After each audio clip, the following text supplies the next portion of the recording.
হ্যাঁ স্যার। আচ্ছা, ওকে, গুড, বেশ। আমারই দেরি হয়ে গেছে 8-10 মিনিট নিয়ে।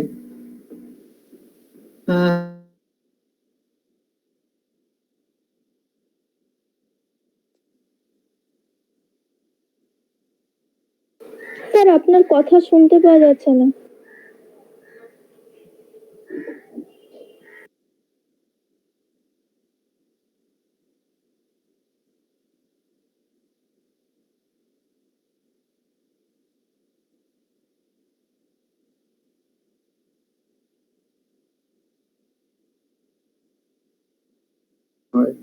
কেমন, এটা তোমাদের ইলেকট্রোডাইনামিক্স এর প্রথম কথাই।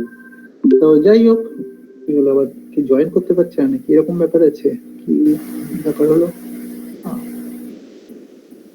অসুবিধা হচ্ছে নাকি? না,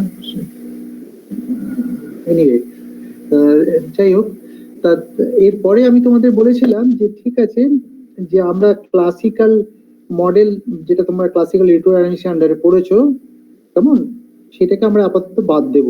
কেমন, বেসিক্যালি এটা যেটা পড়েছিলে সেটা হচ্ছে যে মিডিয়াম মানেই হচ্ছে তার মধ্যে অ্যাটম বা মলিকিউল আছে। অ্যাটমের মধ্যে আবার কি আছে বলতো, ইলেকট্রন, এবং তারপর সেন্টারে আছে নিউক্লিয়াস। এবার যখনই ইলেকট্রোম্যাগনেটিক ফিল্ড অ্যাপ্লাই করা হয়, অর্থাৎ পার্টিকুলারলি ইলেকট্রিক ফিল্ড অ্যাপ্লিকেশন পার্টটা, সেই ইলেকট্রিক ফিল্ড পার্ট কি করে বলতো, ইলেকট্রিক ফিল্ড পার্ট করে কি তার পোলারিটি অনুযায়ী ইলেকট্রনটাকে নয় রিপেল করে, না হলে অ্যাট্রাক্ট করে। কেমন, যার ফলে কি হয়, ইলেকট্রন তার পজিশন থেকে ডেভিয়েটেড হয়। এবং এবার মনে করো ইলেকট্রনটাকে যদি টেনে ধরে ফিল্ড এমন করে, অর্থাৎ এই ফিল্ড যদি তোমার ইলেকট্রনটাকে অ্যাট্রাক্ট করে, সেক্ষেত্রে ইলেকট্রন কি করবে, ইলেকট্রন তার ইকুইলিব্রিয়াম পজিশন থেকে সরে আসবে, কিন্তু এদিকে আবার নিউক্লিয়াস তাকে টেনে ধরবে। সুতরাং এই যে ব্যাপারটা দাঁড়ালো, অর্থাৎ কিনা রেস্টোরিং ফোর্স যেটা আছে, অর্থাৎ নিউক্লিয়াসটা একটা রেস্টোরিং ফোর্স অ্যাপ্লাই করছে ইলেকট্রনের উপরে, অর্থাৎ ইলেকট্রনটা চলে যাওয়ার চেষ্টা করলে নিউক্লিয়াস তাকে টেনে ধরে, এটা হচ্ছে রেস্টোরিং ফোর্স। এই রেস্টোরিং ফোর্সের আন্ডারে ইলেকট্রনটা তখন কি করবে, হারমোনিক মোশন হবে, এবং হারমোনিক মোশন হওয়ার ফলে তুমি তারপর দেখেছো যে ওই ডিফারেন্সিয়াল ইকুয়েশন সলভ করে আলটিমেটলি আমরা ডিসপ্লেসমেন্টটা করেছিলাম এক্স, তার সাথে চার্জ গুণ করে আমরা কি পেয়েছিলাম, ডাইপোল মোমেন্ট পেয়েছিলাম। Dipole moment per unit volume, এটাকে পোলারাইজেশন বলা হয়েছিল, এইভাবে পোলারাইজেশন ক্যালকুলেট করা হয়েছিল। তার মানে সোজা কথা, ফাইনালি তোমরা at the end of the day পেয়েছিলে কি না, যদি কোনো ইলেকট্রোম্যাগনেটিক ফিল্ড কোনো মিডিয়ামের মধ্যে দিয়ে যায়, তাহলে মিডিয়ামটা পোলারাইজড হবে। কেমন, এবং সেটা ডিরেকশন অফ পোলারাইজেশন ডিপেন্ড করবে কোন দিকে ইলেকট্রিক ফিল্ড আছে, ইত্যাদি ইত্যাদি। এবং ম্যাগনিটিউড অফ দি পোলারাইজেশনও ডিপেন্ড করবে কিসের উপরে বলতো, যে ইলেকট্রিক ফিল্ডের স্ট্রেংথের উপরে। কেমন, স্ট্রেংথ যত বেশি হবে পোলারাইজেশনটা তত বেশি হবে, অর্থাৎ পোলারাইজেশন তোমার কি ছিল বলতো, is proportional to the electric field. এরকম তোমাদের ক্লাসিক্যাল কনসেপ্ট গুলো ছিল। আচ্ছা, আমি তোমাদের বললাম যে তোমরা তো অনেকটাই এখন পড়াশোনা করে এগিয়ে এসছো, কোয়ান্টাম মেকানিক্স অনেকটা পড়ে ফেলেছো, ইভেন ফিল্ড থিওরি আমি তোমাদের নিজে পড়িয়েছি কিছুটা। সুতরাং এখন দেখা যাক যে যে ম্যাটারের মধ্যে যে অ্যাটমস গুলো আছে, সেই অ্যাটম গুলো under the action of electromagnetic field কেমন ভাবে বিহেভ করে। এটা যদি বলি, তোমাকে সঙ্গে সঙ্গে প্রশ্ন উঠবে যে আমরা কিভাবে ট্রিটমেন্টটা করব। দুরকম ভাবে ট্রিটমেন্ট করতে পারি, অবশ্য টোটাল তিন রকম ভাবে। কি কি, অ্যাটমকে যদি তুমি ক্লাসিক্যাল ধরো এবং ইলেকট্রোম্যাগনেটিক ফিল্ডটাও ক্লাসিক্যাল ইলেকট্রোম্যাগনেটিক ফিল্ড, তাহলে একরকম অ্যাপ্রোচ, যেটা অলরেডি তোমাদের ইলেকট্রোডাইনামিক্স ক্লাসে করা হয়ে গেছে। কেমন, অর্থাৎ অ্যাটমের মধ্যে যে ইলেকট্রন ছিল সেটাকে তুমি একটা হারমোনিক অসিলেটর হিসেবে ট্রিট করেছিলে, আর তুমি ফোর্স যেটা ইলেকট্রোম্যাগনেটিক ফিল্ড দিয়েছিলে সেটা হচ্ছে ফোর্সিং টার্ম হিসেবে কাজ করছিল, অর্থাৎ একটা ফোর্সড হারমোনিক অসিলেটরের মডেল। অবশ্য ড্যাম্পিং তোমরা কনসিডার করেছিলে, ফোর্স ড্যাম্পড অসিলেটর, এই কনসিডারেশন থেকে তোমরা পোলারাইজেশন বার করেছিলে। পোলারাইজেশন বার করার পরে ডিসপারশন, অ্যাবজর্পশন ইত্যাদি পড়াশোনা করা হয়েছে, তাই তো? ওটা তো ক্লাসিক্যাল মডেল। কিন্তু এইবারে প্রশ্নটা হচ্ছে, ক্লাসিক্যাল মডেল ছাড়া আর আমরা কি করতে পারি? আমরা যেটা করতে পারি, যে অ্যাটমটাকে মনে করো কোয়ান্টাম মেকানিক্যাল অবজেক্ট, কিন্তু ফিল্ডটা ক্লাসিক্যাল। তার মানে একটা পার্ট কোয়ান্টাম মেকানিক্যাল আর একটা পার্ট হচ্ছে ক্লাসিক্যাল। এই যে অ্যাপ্রোচটাকে আমরা বলি সেমি ক্লাসিক্যাল অ্যাপ্রোচ। কেমন, কি বলবে কিছু নাকি না জয়েন করলে বলে? আচ্ছা, যাই হোক, তাহলে এটাকে আমরা সেমি ক্লাসিক্যাল অ্যাপ্রোচ বলি, বুঝেছো? আর একটা অ্যাপ্রোচ হতে পারে, সেটা হচ্ছে কি বলতো, যেখানে ফিল্ডটাও কোয়ান্টাম মেকানিক্যাল, অর্থাৎ কোয়ান্টাইজড ফিল্ড, কেমন, ক্লাসিক্যাল ফিল্ড নয়, এবং অ্যাটমটা অবভিয়াসলি অ্যাটম বা সেটা কিন্তু তোমার কোয়ান্টাম মেকানিক্যাল অবজেক্ট। তার মানে অ্যাটম এবং ফিল্ড দুটোই যদি কোয়ান্টাম হয়, তখন এটা হচ্ছে quantum mechanical description of atom field interaction. আর যদি একটা তোমার যদি ক্লাসিক্যাল হয়, অর্থাৎ অ্যাটমটাকে আমি কোয়ান্টাম মেকানিক্যাল ধরলাম, আর ক্লাসিক্যাল ধরলাম কি বলতো, ফিল্ডটাকে, ইলেকট্রোম্যাগনেটিক ফিল্ডটাকে ক্লাসিক্যাল ফিল্ড ধরলাম, তাহলে তখন যে অ্যাপ্রোচ বা তখন যে ফর্মুলেশন, সেই ফর্মুলেশনটাকে আমরা বলে থাকি semi classical formulation of atom field interaction. তোমার হয়তো মনে মনে প্রশ্ন হতে পারে, আচ্ছা উল্টোটাও হতে পারে তো, যে অ্যাটমটাকে ক্লাসিক্যাল আর ফিল্ডটাকে কোয়ান্টাইজ? না, হবে না। কারণ অ্যাটমটা নর্মালি কি বলতো, অ্যাটমটা সবসময় কি হয়, অ্যাটমটা বেসিক্যালি কোয়ান্টাম মেকানিক্যাল অবজেক্ট, সুতরাং এটা কোয়ান্টাম ধরাটাই আমাদের কাছে সবসময় শ্রেয়। যেমন যদিও তুমি বললে তাহলে ইলেকট্রোডাইনামিক্স ক্লাসে করিনি কেন, ইয়েস, ইলেকট্রনিক্স ক্লাসে করিনি, কিন্তু আমরা তখন একটা বাল্ক সিস্টেম নিয়ে কল্পনা করছিলাম, সেক্ষেত্রে আমার ওই কোয়ান্টাম মেকানিক্যাল ফাইন স্ট্রাকচার ওই সমস্তগুলো দরকার নেই, বুঝেছো? যার ফলে আমরা এখন যে অ্যাপ্রোচ গুলো করব, সেখানে কিন্তু অ্যাটমটাকে সবসময় কোয়ান্টাম মেকানিক্যাল অবজেক্ট ধরা হবে। এবারে ফিল্ডটাকে দুটো কেস আলাদা করে করব, একটাতে বলবো যে ফিল্ডটাকে ক্লাসিক্যাল ফিল্ড, এবং অন্য আরেকটা অ্যাপ্রোচ করব, সেটাকে বলবো কোয়ান্টাম ফিল্ড। কেমন, ফিল্ড কোয়ান্টাইজটা কি? একটা তো আমি অলরেডি করতে শুরু করেছিলাম, যেটাকে আমরা বলেছিলাম রাবি মডেল। কেমন, রাবি মডেলটা কি বলতো, রাবি মডেল হচ্ছে যে একটাই মাত্র অ্যাটম আছে, একটাই অ্যাটম এবং একটাই মোড আছে ইলেকট্রোম্যাগনেটিক ফিল্ডের, অর্থাৎ a classical electromagnetic field of single mode interacting with a single two-level atom is basically a problem which is termed as Rabi problem. কেমন, এইটা রাবি প্রবলেম, এই রাবি প্রবলেমটা একটা বিউটিটা বলতো কি, এর বিউটিটা হচ্ছে রাবি problem can be solve in an exact manner, অর্থাৎ এর এক্সাক্ট সলিউশন সম্ভব কোয়ান্টাম মেকানিক্যালি। কেমন, ঠিক আছে? এবং সেটা আমি গতদিনে আমি পড়াচ্ছিলাম, পড়াতে পড়াতে তোমাদের দেখেছো যে আমি জাস্ট তোমরা যারা দু একজন হয়তো ছিলে না, তাদের জন্য আমি একটু রিপিট করে তারপরে আমি এগিয়ে যাবো, কেমন? আর যারা ছিলে তাদের একটু সুবিধা হবে, যে সেকেন্ড বার শুনলে মনে পড়ে যাবে সব জিনিসগুলো। রাবি মডেল আমি কতদিনে পড়িয়েছি, আমি রাবি মডেল কাকে বলে সেটা তো বললামই, কেমন? আচ্ছা, রাবি মডেলে এখানে দেখো যে এখানে হচ্ছে আমি টু লেভেল অ্যাটমকে আমি একটা টু লেভেল সিস্টেম ধরলাম, যার এই লেভেলটা হচ্ছে জি এবং ই একটা আর একটা লেভেল, অর্থাৎ এনার্জেটিক্যালি হায়ার লেভেলটাকে ই লিখেছি, এনার্জেটিক্যালি লোয়ার লেভেলটাকে জি লিখেছি। এটার এনার্জি যদি ই জি লেখো, আর এটার এনার্জি যদি ই ই লেখো,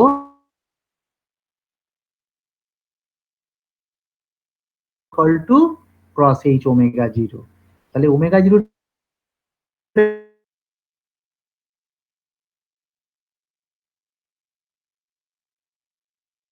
ই এবং ই লেভেলের মধ্যে ট্রানজিশন ফ্রিকোয়েন্সি সেটা হচ্ছে ওমেগা জিরো, আর ট্রানজিশন এনার্জি কত, ক্রস এইচ ওমেগা জিরো।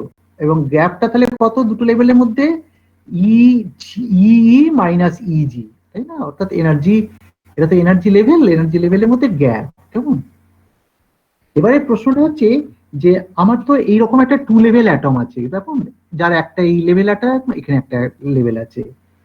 এরপরে আমরা ইলেকট্রোম্যাগনেটিক ফিল্ড অ্যাপ্লাই করলাম।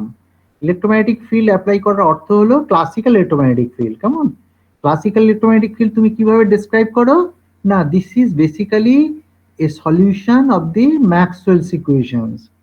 অবভিয়াসলি তোমরা কি করো, ই ইকুয়াল টু ইলেকট্রিক ফিল্ডের কথা যদি বলি, কারণ এখানে ইলেকট্রিক ফিল্ডটাই ইনভলভ, কারণ এখানে সমস্ত ট্রানজিশন যেটা হবে সেটা ডাইপোল ট্রানজিশন, এবং অবভিয়াসলি ইলেকট্রিক ডাইপোল।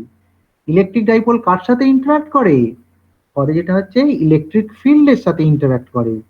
সুতরাং আমি ইলেকট্রোম্যাগনেটিক ফিল্ড অ্যাপ্লাই করছি ঠিকই, কিন্তু আমার যেটা ইন্টারেস্টিং পার্ট হবে সেটা কেবলমাত্র ইলেকট্রিক ফিল্ড কম্পোনেন্ট, অর্থাৎ ইলেকট্রোম্যাগনেটিক ফিল্ডের যে ইলেকট্রিক ফিল্ড পার্ট আছে সেইটাই কেবলমাত্র ইন্টারাকশনে পার্টিসিপেট করবে। কেমন? তাহলে ইলেকট্রিক ফিল্ডটাকে আমরা কিভাবে লিখি ম্যাক্সওয়েলস ইকুয়েশনের সলিউশন হিসেবে?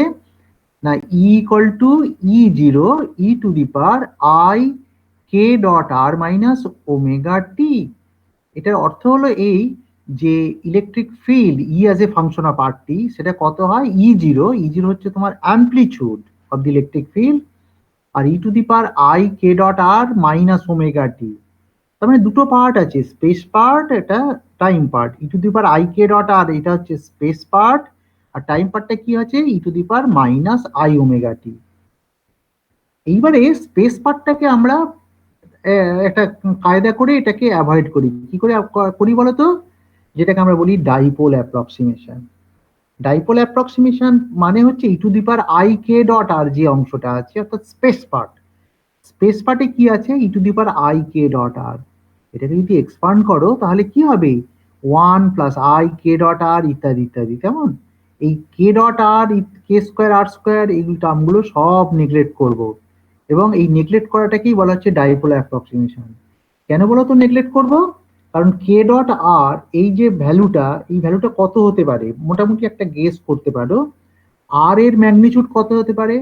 Of the order of Bohr radius. কারণ r মানে কি? r হচ্ছে ইলেকট্রনের ডিসপ্লেসমেন্ট। সেই ডিসপ্লেসমেন্টটা কত হতে পারে? উইদিন দ্য অরবিট, তাই তো? একটা অরবিট থেকে আর একটা অরবিটে যেতে পারে বড় জোর, তাই তো ইলেকট্রনটা। যার ফলে তাদের ডিস্টেন্সটা কত হতে পারে? Bohr orbit. অর্থাৎ এগুলো সব বোর অরবিট, তো অ্যালাউড লেভেলগুলো বলো। সুতরাং আর এর ডিস্টেন্স কিরকম হতে পারে? Of the order of angstrom. আর এর আর এর আর মানে কত হলো? Of the order of angstrom.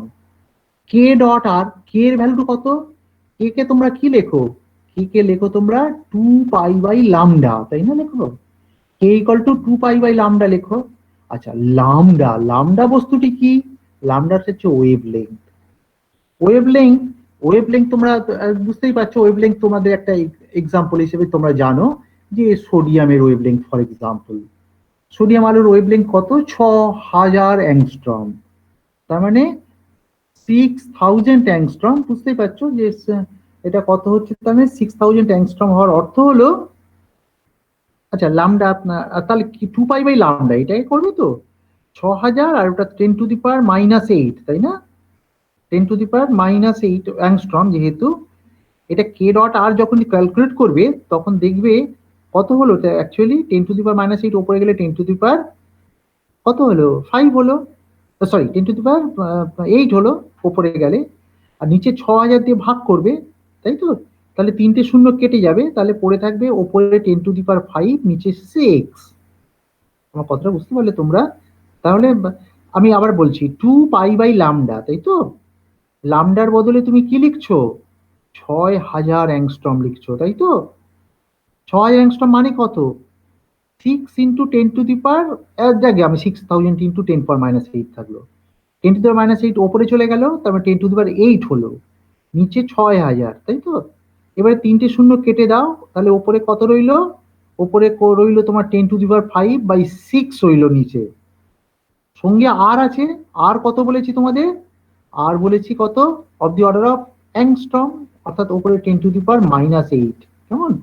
তাহলে দেখো 10 to the power 5, 10 to the power minus 3, তার মানে ওপরে নিচে, ওপরে হলো 10 টু দি পাওয়ার মাইনাস 3, নিচে 6 দিয়ে ভাগ, তার মানে 10 টু দি পাওয়ার মাইনাস 4 অর্ডারের। বুঝেছো আমার কথাটা? বুঝতে পারলে কে ডট আর এর অর্ডারটা কত হবে? 10 to the power minus 4 order, তাই তো? তাহলে আমি E to the power I K dot R কে যদি এক্সপান্ড করি, প্রথমেরটা 1, তারপরটা কত হবে? 10 টু দি পাওয়ার মাইনাস 4 আর 4 আই, তাই তো? এরকম একটা হবে। পরেরটা আবার আরো ছোট হয়ে যাবে। সুতরাং এই টার্মগুলোকে আমরা নেগলেক্ট করতে পারি কম্পেয়ার টু 1। কেমন? অর্থাৎ একের তুলনায় এটাকে যদি নেগলেক্ট করো তাহলে আমরা এই ঘটনাটাকে আমরা বলি কি? এটাকে বলি ডাইপোল অ্যাপ্রক্সিমেশন। কেমন? এটা ম্যাথমেটিক্যালি এটাকে বলে ডাইপোল অ্যাপ্রক্সিমেশন। এবং এটা ফিজিক্যাল মানে কি বলতো? ফিজিক্যাল মানে হচ্ছে এই যে ইলেকট্রোম্যাগনেটিক ফিল্ড, কেমন, সেই ইলেকট্রোম্যাগনেটিক ফিল্ড তোমার বেসিক্যালি আনচেঞ্জ থাকে within the dimension of an atomic dipole. অর্থাৎ অ্যাটমিক ডাইপোলের যে ডাইমেনশন, এটা তো বুঝতেই পারছো কোন অর্ডারে হয়, অ্যাংস্ট্রম অর্ডারে। ওই অ্যাংস্ট্রম অর্ডারের মধ্যে ইলেকট্রোম্যাগনেটিক ফিল্ডের কোনো স্পেশাল চেঞ্জ হবে না, অর্থাৎ ইলেকট্রোম্যাগনেটিক ফিল্ড রিমেন কনস্ট্যান্ট, অর্থাৎ স্পেস ইন্ডিপেন্ডেন্ট, কনস্ট্যান্ট বলবো না, space independent within the dimension of atomic dipole. এই যে ফিজিক্যাল ঘটনা, এই ঘটনাটাকেই আমরা বলি ডাইপোল অ্যাপ্রক্সিমেশন। অর্থাৎ একটা ডাইপোলের লেংথের মধ্যে ইলেকট্রোম্যাগনেটিক ফিল্ড, এটা স্পেসের কোনো ভেরিয়েশন হবে না। এই যে ফিজিক্যাল সিচুয়েশন, এটাকে আমরা বলি ডাইপোল অ্যাপ্রক্সিমেশন। কেমন? তাহলে ডাইপোল অ্যাপ্রক্সিমেশন যখনই নিয়ে নিলে, নেওয়ার ফলে তোমার স্পেস পার্ট আর নেই, তাহলে পড়ে গেল কি E0 e⁻⁻⁰ টি। কেমন? তাহলে আমি ওটাকে কি লিখতে পারি, E0 কোসাইন ওমেগা টি, আর তার একটা আই পার্ট আছে, আই পার্ট নিয়ে আমি ইন্টারেস্টেড নই, আমি কেবলমাত্র রিয়েল পার্টটা নিয়ে ইন্টারেস্টেড। তাহলে আমার ফিল্ডটাকে E0 কোসাইন ওমেগা টি লিখতে পারি। তোমরা নিশ্চয়ই এগ্রি করে গেলে। তার মানে ইলেকট্রিক ফিল্ড আমি যখনই লিখবো E0 কোসাইন ওমেগা টি, তোমাকে অনেক সময় বলা হয় আচ্ছা একটা ইলেকট্রিক ফিল্ড লেখো তো, তুমি লিখলে কেউ যদি একটা লিখে দিল E0 কোসাইন ওমেগা টি, তোমাকে জিজ্ঞেস করলো এটা ভুল না ঠিক, তোমাকে বলতে হবে ইয়েস ইট ইজ রাইট, কিন্তু অ্যাট দ্য সেম টাইম তোমাকে বলতে হবে এটা হচ্ছে তোমার আন্ডার ডাইপোল অ্যাপ্রক্সিমেশন। কেমন? ডাইপোল অ্যাপ্রক্সিমেশন করলে ওই স্পেসের ডিপেন্ডেন্সটা থাকে না, এই কথা তোমাদের বলতে হবে। এনিওয়ে, সুতরাং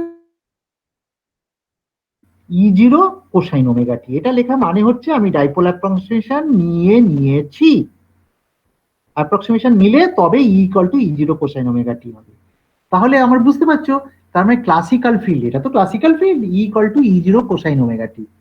আচ্ছা, এইটাই আমার ইলেকট্রিক ফিল্ড। সেই ইলেকট্রিক ফিল্ড কার সাথে ইন্টারঅ্যাক্ট করবে? ইন্টারঅ্যাক্ট করবে অ্যাটমিক ডাইপোলের সাথে। অ্যাটমিক ডাইপোলটা তৈরি হলো কি করে? অ্যাটমিক ডাইপোলটা তৈরি হলো যে আমার যে ইলেকট্রন আছে অ্যাটমের মধ্যে, সেই অ্যাটমের ইলেকট্রনটা ডিফ্লেকশন হওয়ার জন্য। কে ডিফ্লেকশন করালো? সেটা করালো হচ্ছে এক্সটার্নাল ফিল্ড। কেমন? এক্সটার্নাল ফিল্ডের জন্য অ্যাটমের যে ইলেকট্রন তার ডিসপ্লেসমেন্ট হবে, সেই ডিসপ্লেসমেন্ট এক্স মনে করো যদি হয়, তাহলে তার চার্জ গুণিত এক্স ডিস্টেন্স, সেটাই হবে তোমার ডাইপোল মোমেন্ট। তাহলে ডাইপোল মোমেন্টের সাথেই ইন্টারঅ্যাক্ট করবে আমার এক্সটার্নাল ফিল্ড। সুতরাং যদি তোমার ফিল্ড না যদি থাকে, তাহলে অ্যাটমের এক রকমের এনার্জি হবে, আর ফিল্ড যদি অ্যাপ্লাই করো তাহলে ইন্টারঅ্যাকশন পার্ট হবে। সেই করে আমরা এনার্জিটা লিখেছিলাম, দেখো এই যে লিখেছিলাম H=H0 + V0 কোসাইন ওমেগা টি, যেখানে H0 হচ্ছে তোমার ফ্রি ফিল্ড পার্ট, অর্থাৎ যখন ইন্টারঅ্যাকশন নেই, এইটা হচ্ছে ইন্টারঅ্যাকশন পার্ট। এর মধ্যে কি ঢুকে আছে বলতো? -μ.e। মিউ এর মধ্যে কি আছে? মিউ হচ্ছে ডাইপোল মোমেন্ট, ডাইপোল মোমেন্ট হচ্ছে ডি, তাই তো, -d.E0 কোসাইন ওমেগা টি, এই তো হবে। এই -d.E0 এটাকে V0 যদি লেখো, দেখো এটা বেসিক্যালি কি ছিল, H0 -μ.e, ই এর বদলে কি লিখবে? E0 কোসাইন ওমেগা টি। তাহলে এই মিউ মানে ডি বলেছি আর কি, তাই তো, -d.E0 কে যদি V0 লেখো, তাহলে দিস ইজ মাই হ্যামিল্টনিয়ান। বুঝতে পারলে? অর্থাৎ এই পার্টটাকে বলা হচ্ছে interaction part of the Hamiltonian, this part is the আনপার্ট অফ দি হ্যামিল্টনিয়ান, যেটা ফ্রি অ্যাটমের এনার্জি বেসিক্যালি। কেমন? ফ্রি অ্যাটমের এনার্জি, সেটা তো বুঝতেই পারছো, শুধু অ্যাটম যখন থাকে তখন তার এনার্জি হবে H0, কিন্তু যখন এই ফিল্ড অ্যাপ্লাই করলে ফিল্ড কি করবে? ফিল্ড ইন্টারঅ্যাক্ট করবে। কার সাথে ইন্টারঅ্যাক্ট করবে? না ডাইপোল মোমেন্টের সাথে। কার ডাইপোল মোমেন্ট? না অ্যাটমের ডাইপোল মোমেন্ট। কি করে তৈরি হয়েছে সেটা বললামই। সুতরাং ultimately this is my Hamiltonian. যখনই হ্যামিল্টনিয়ানটা পেয়ে গেলে, সুতরাং এর পরের কাজটা তোমাদের কি বলতো? শ্রডিঙ্গার ইকুয়েশন সলভ করা। এবং অ্যাকচুয়ালি তাই করা হয়েছে। এই হ্যামিল্টনিয়ান দিয়ে আমরা শ্রডিঙ্গার ইকুয়েশনটা বানিয়ে ফেলেছি, I × H del psi del t H psi। সুতরাং এই সাইটা বের করতে হবে, অর্থাৎ এই শ্রডিঙ্গার ইকুয়েশনের সলিউশন বের করার অর্থ হলো সাইটা বের করা। যদি সাই বের করতে পারো, যেটা হচ্ছে সলিউশন অফ দি শ্রডিঙ্গার ইকুয়েশন, তাহলে তুমি সিস্টেমটা সম্বন্ধে সমস্ত ইনফরমেশন পেয়ে যাবে। তাহলে সলিউশনটা বার করব কি করে? এটা তো একটা ডিফারেন্সিয়াল ইকুয়েশন, কারণ এইচটা যখনই বসিয়ে দেবে হ্যামিল্টনিয়ানটা যখনই বসিয়ে দেবে H0 প্লাস ভি, H0 মানে এক্সপ্লিসিট এক্সপ্রেশন যখন লিখবে তখন এটা একটা ডিফারেন্সিয়াল ইকুয়েশন। সুতরাং এই ডিফারেন্সিয়াল ইকুয়েশনের সলিউশন তোমাকে বের করতে হবে। এটা তো অবাক হওয়ার কিছু নেই, তোমরা তো সব সময়ই করে থাকো তোমাদের কোয়ান্টাম মেকানিক্স ক্লাসে, যে তুমি যখন শ্রোডিঙ্গার ইকুয়েশন সলভ করো তখন বেসিক্যালি তুমি একটা ডিফারেন্সিয়াল ইকুয়েশন পাও, সেই ইকুয়েশনটাকে সলভ করার চেষ্টা করো। সুতরাং এখানেও এমন কিছু নয়, এটাও এখানে একটা ডিফারেন্সিয়াল ইকুয়েশন, হয়তো কমপ্লিকেটেড দেখতে ইকুয়েশন, কেমন? সুতরাং এটাকেও আমাদের সলভ করতে হবে। এবং আমি তোমাদের তো বলেই দিয়েছি যে ফরচুনেটলি এই ইকুয়েশনটা এক্সাক্ট সলিউশন দিয়ে থাকে। দেখা যাক টেস্ট করে, তাই তো? এই তারপরে আমরা গিয়েছিলাম কি করে, না এর সলিউশনটা অ্যাসিউম করে নিয়েছিলাম। কেমন? এই সলিউশনটা হচ্ছে এইরকম হতে পারে, psi t equal to 3g to the power minus IGT by 8g plus এইটা। এই সলিউশনটা কি করে অ্যাসিউম করলাম, না আমি দেখলাম যে আমার যেহেতু 2 লেভেল সিস্টেম, তাহলে এই যে অ্যাটমটা এই দুটো লেভেলের মধ্যে থাকতে পারে, আইদার লেভেল ই অথবা লেভেল জি। কোন লেভেলে আছে তো আমি তো জানি না, কোয়ান্টাম মেকানিক্স বলেও না আমাকে। সুতরাং আমাকে খুব স্বাভাবিকভাবে যেটা করতে হবে, একটা জেনারেল সলিউশন আমাকে অ্যাসিউম করতে হবে, অর্থাৎ একটা মোস্ট জেনারেল সলিউশন, অর্থাৎ দুটো লেভেলের জন্য আমি একটা সলিউশন প্রপোজ করলাম, অর্থাৎ এইরকম একটা সলিউশন তো আমরা অ্যাসিউম করলাম যে সাইট ইকুয়াল টু দিস। কেমন? এই পার্টটা বুঝতে পারছো, এটা টাইম পার্ট যেটা শ্রোডিঙ্গার ইকুয়েশন থেকে সলভ করে আসে, এইটাও টাইম পার্ট শ্রোডিঙ্গার ইকুয়েশন থেকে সলভ করে আসে। নর্মালি যদি এখানে যে পার্টারবিশন, যেটা ইন্টারঅ্যাকশন এনার্জি বলছি, সেই ইন্টারঅ্যাকশন এনার্জিটা যেহেতু তোমার টাইম ডিপেন্ডেন্ট, তাহলে এখানে যে এক্সপানশন কোএফিসিয়েন্ট সিজি আর সিই, এই দুটো কি হবে বলতো?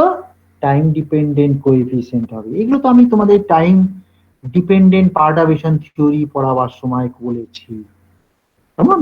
সুতরাং এই সিজি মানে কি বলতো? সিজি হচ্ছে দিস ইজ দা, আনফরচুনেটলি এটা টাইম ডিপেন্ডেন্ট, কেমন? এটাও টাইম ডিপেন্ডেন্ট, যেটা তোমাদের কোয়ান্টাম মেকানিক্স ক্লাসে নর্মালি তোমরা ভাবতে অভ্যস্ত, এগুলো একটা এক্সপানশন কোএফিসিয়েন্ট, অর্থাৎ টাইম ইন্ডিপেন্ডেন্ট এগুলো ছিল। কিন্তু যখনই টাইম ডিপেন্ডেন্ট পার্টারবিশন থিওরি করেছো, তখন এইগুলো হচ্ছে তোমার টাইম ডিপেন্ডেন্ট হয়ে গেছে। তাহলে এর ফিজিক্যাল সিগনিফিকেন্সটা কি?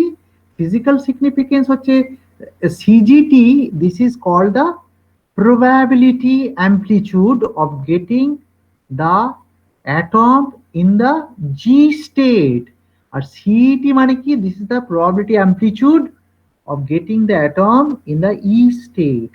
তার যদি এগুলো যেহেতু ইন জেনারেল কমপ্লেক্স হতে পারে, তাহলে এর যদি মড স্কয়ার নাও, সিজি মড স্কয়ার, সেটাকে কি বলো তোমরা? probability density, তাই তো? This is the probability density of getting the atom in the G state। আর সি মড স্কয়ার, এই জিনিসটাকে তোমরা বলো probability of getting the atom in the E state। এবং তোমাকে যদি বলি যে CG square plus C square equal to 1, নিশ্চয়ই, কারণটা হচ্ছে এটা হচ্ছে তোমার কনস্ট্রেন্ট। কেন কনস্ট্রেন্ট? না টোটাল প্রবাবিলিটি 1 হতে হবে। মানে কি? মানে অ্যাটমটা আইদার জিতে থাকবে অথবা ইতে থাকবে, কিন্তু কোথাও না কোথাও থাকবে তো জি বা ই এর মধ্যে। সুতরাং তাদের total probability of getting the atom either in G or E, what ever it is, equal to 1।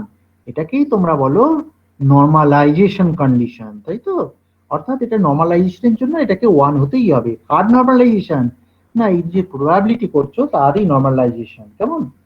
সুতরাং এই জিনিসটা তোমাদের অলরেডি এটা কনস্ট্যান্ট হিসেবে কাজ করবে, যে এটা সিজি মড স্কয়ার প্লাস সিই mod square is equal to 1।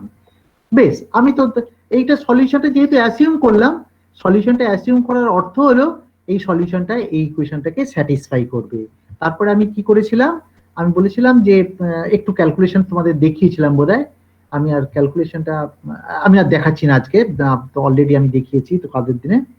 সুতরাং ফাইনালি কি হবে দেখো, CG dot equal to minus I cross H, এই ভিটা, ভি মানে কি বলতো? ভিটাকে লেখা হয়েছে এক্সপেকটেশন ভ্যালু অফ দিস। এগুলো খুব স্ট্রেট ফরওয়ার্ড। এবং C dot equal to this, এইটাকে তারপরে আমি বলেছিলাম এটাকে সলভ করতে হবে, এবং সলভ করাটা সম্ভব নয় unless we go some approximation method. যেটাকে আমরা পরবর্তীকালে বলেছিলাম রোটেটিং ওয়েভ অ্যাপ্রক্সিমেশন। সেই বস্তুটি কি? সেই বস্তুটি হচ্ছে যে আমরা এখানে কোসাইন ওমেগা টি আর E to the power minus I omega 0 T এটাকে সিম্পলিফাই করতে বলেছিলাম। মনে পড়ে যে কস ওমেগা টি, ওই ওমেগাটা কি? এই ওমেগাটা এটা হচ্ছে তোমার অ্যাপ্লাইড ফিল্ড ফ্রিকোয়েন্সি। এই ওমেগা 0টা কি? এটা হচ্ছে ট্রানজিশন ফ্রিকোয়েন্সি, তাই তো? এই কস ওমেগা টির বদলে তোমাদের বলেছিলাম যে এটাকে আমরা half into E to the power I omega T plus E to the power minus I omega T লিখতে পারি, তাই তো? তাহলে E to the power I omega T plus E to the power minus I omega T, তার বাইরে E to the power minus I omega 0 T দিয়ে গুণ আছে। গুণটা করার ফলটা কি হবে? তার মানে ফলটা হবে এই যে E to the power I omega minus omega 0 T একটা আসবে, আর এটা হবে E to the power minus I omega plus omega 0 T হবে। দুটো টার্ম হবে, কেমন? এই দুটো টার্মের মধ্যে যেটা ওমেগা মাইনাস ওমেগা 0, এটা কি হবে বলতো? সেটা ওমেগা যদি টেন্ডস টু ওমেগা 0 হয় তাহলে সেটা ইন্ডিপেন্ডেন্ট অফ টাইম হয়ে যাবে, কারণ ওমেগা ইকুয়াল টু ওমেগা 0 হয়ে যাওয়ার অর্থ কি? ওমেগা মাইনাস ওমেগা 0 0 হয়ে যাবে, ই টু দি পাওয়ার 0 মানে 1। আর অন্যটা কি ঘটনা ঘটবে? অন্য টার্মটা E to the power I minus I ছিল, minus I omega plus omega 0, তার মানে কি হলো? 2 ওমেগা হয়ে যাবে। তার মানে E to the power minus 2 I omega T. তার মানে একটা 1 হবে আর এটা হবে E to the power minus twice I omega T. তার মানে একটা তোমার কি হবে? টাইমের রেসপেক্টে কিচ্ছু চেঞ্জ হবে না, কিন্তু অন্যটা কি হবে বলতো? অন্যটা 2 ওমেগা ফ্রিকোয়েন্সি দিয়ে রোটেট করতে থাকবে। অর্থাৎ 2 ওমেগা ফ্রিকোয়েন্সি দিয়ে রোটেট করার অর্থ হলো যদি টাইম এভারেজ নাও, প্রথমেরটা তো টাইম ইন্ডিপেন্ডেন্ট, সুতরাং ওটা কিছুতেই এফেক্টেড হবে না, কিন্তু পরের টার্মটা 0 হয়ে যাবে because of fast rotating term, কেমন? এবং এই যে ঘটনা, এই ঘটনাটাকে আমরা বলি রোটেটিং ওয়েভ অ্যাপ্রক্সিমেশন, কেমন? অর্থাৎ তোমরা যখন তোমার ফেরমিস গোল্ডেন রুল ডিরাইভ করেছিলে, তোমরা যে মাস্টারমশাই তখন বলেছিলেন যে ডিনোমিনেটরে একটা টার্ম আসছে ওমেগা মাইনাস ওমেগা 0, আর একটা টার্ম আসছে omega plus omega 0। Omega plus ওমেগা 0টাকে তোমাকে বাদ দিতে হবে যদি অ্যাবজর্পশন ফ্রি সিচুয়েশন নাও। অর্থাৎ ওমেগা টেন্ডস টু ওমেগা 0 হলে তাহলে sine square theta by theta square এই টার্মটা সার্ভাইভ করবে, অন্যটা থাকবে না। কেন থাকবে না? না, ওমেগা এই যে ফ্রিকোয়েন্সি, এই ফ্রিকোয়েন্সি গুলো প্রচুর বড় অপটিক্যাল রেঞ্জে, কেমন? এনিওয়ে এগুলো তোমরা অলরেডি তোমরা ফার্মিস গোল্ডেন রুলে পড়াশোনা করেছিলে, কিন্তু সেটা তোমরা করেছিলে তোমরা ফিজিক্যাল কনসিডারেশন থেকে বাদ দিয়েছিলে, কিন্তু এখন বুঝতেই পারছো এটা ম্যাথমেটিক্যালিও ভীষণ সাউন্ড। কিরকম সাউন্ড? না, একটা টার্ম রোটেট করবে আর একটা টার্ম একেবারে রোটেট করবেই না। রোটেট করার অর্থ হলো তাহলে টাইম এভারেজ করলে 0 হয়ে যাবে, অর্থাৎ এইটাই হচ্ছে রোটেটিং ওয়েভ অ্যাপ্রক্সিমেশন, কেমন? অর্থাৎ by using rotating wave approximation তোমার ইকুয়েশনটার সঙ্গে সঙ্গে এই ফর্মে দাঁড়াবে, এই দুটো ইকুয়েশন অর্থাৎ সি ডট এবং সিজি ডট। তারপরে এই ইকুয়েশনটাকে সলভ করার জন্য কি করবে? এটাকে একটা ডেরিভেটিভ নেবে, অর্থাৎ সি ডবল ডট করে এই ডেরিভেটিভটা নিলে এরকম একটা সুন্দর ডিফারেন্সিয়াল ইকুয়েশন বানানো হয়ে যাবে। এই ডিফারেন্সিয়াল ইকুয়েশনটা কেমন বলতো? এই ডিফারেন্সিয়াল ইকুয়েশনটা হচ্ছে কনস্ট্যান্ট কোএফিসিয়েন্টের ডিফারেন্সিয়াল ইকুয়েশন এবং সলিউশনটা স্ট্রেট ফরওয়ার্ড, কেমন? এটা second order linear differential equation, সুতরাং এটা স্ট্রেট ফরওয়ার্ড ইকুয়েশন, এর সলিউশনটা পাওয়া সম্ভব। এই সলিউশনটা পেলে তার মানে সি পেয়ে গেলে, তার মানে সিটা তাহলে পাবে কি করে? এই সি হচ্ছে এইরকম একটা সলিউশন, কিন্তু এখানে আবার এই টার্মগুলো এ প্লাস এ মাইনাস গুলো বার করতে হবে, সেটা বাউন্ডারি কন্ডিশন থেকে বার করবে। বাউন্ডারি কন্ডিশন গুলো কি? বাউন্ডারি কন্ডিশন হচ্ছে সিজি 0 ইকুয়াল টু 1, অর্থাৎ অ্যাটমটা ইনিশিয়ালি গ্রাউন্ড স্টেটে ছিল, যেটা আমরা যদি গ্রাউন্ড স্টেট বলি, এক্সাইটেড স্টেটে তার মানে থাকার প্রবাবিলিটি 0 ছিল, তার মানে C0 0 মানে কি? T equal to 0, C0 equal to 1, this is one boundary condition. আর এটা সি ডট, সেটা কি করে বার করতে হবে সেটা তোমাদের আগের দিনে বলেছিলাম। তার মানে বাউন্ডারি কন্ডিশন যখন ইউজ করলে এ প্লাস এ মাইনাসটা বেরিয়ে গেল, তার মানে আমার সলিউশনটা জানা হয়ে গেল। সিটা যখনই জানা হয়ে গেল, সিজিটা বার করতে একটু অসুবিধে নেই। সিজিটা তুমি কোত্থেকে পাবে? এখান থেকে সিটা যেহেতু জানা হয়ে গেছে, সিজিটা বার করতে পারবে, বা সি যেহেতু জানা হয়ে গেছে ডেরিভেটিভ নিলেই সিজি বেরিয়ে যাবে, এইভাবে তুমি সিজিটা বার করতে পারবে। তাহলে সি এবং সিজি যখনই জানা হয়ে গেল তখন ওয়েভ ফাংশনটাও জানা হয়ে গেল, কারণ সিজি এবং সি যখনই বের করে ফেললে তখন বলতে পারবে যে you know the wave function, কেমন? তাহলে ওয়েভ ফাংশনটা বেরিয়ে গেল, তাহলে ওয়েভ ফাংশন বেরিয়ে গেল মানে আমি সবকিছুই ক্যালকুলেট করতে পারবো এখন। এনিওয়ে আমাদের যে ক্যালকুলেশন করা, আচ্ছা এখানে সি ক্যালকুলেশনের উত্তরটা দেওয়া আছে, এবং এইটাকে আমি বলেছিলাম আগের দিনে দেখবে এই যে ওমেগা আর বলে একটা নোটেশন ইউজ করা হয়েছে, omega R equal to del square plus nu square by H square. Del স্কোয়ারটা কি বলতো? ডেল স্কোয়ার হচ্ছে দিস ইজ দ্য ডিটিউনিং, এই delta equal to omega zero minus omega, অর্থাৎ ওমেগা জিরোটা কি? Transition frequency minus field frequency. ফিল্ডের frequency যখন ওমেগা জিরোর সাথে সমান হবে তখন ডেল্টাটা জিরো হবে। এই সিচুয়েশনটাকে তোমরা কি বলো? এই সিচুয়েশনটাকে বলো তোমরা রেজোন্যান্স কন্ডিশন। তার মানে রেজোন্যান্স কন্ডিশনের আন্ডারে ডেল্টা ইকুয়াল টু জিরো হয়ে যাবে, বুঝেছো? আচ্ছা ডেল্টা যদি জিরো হয়ে যায় এই ওমেগার এর এক্সপ্রেশনটা খুব সুন্দর হবে। ওমেগার কত হবে বলো তো? ওমেগার হয়ে যাবে তোমার নিউ বাই, নিউ মানে ভি বা ভি বলো ভালো, V by cross H.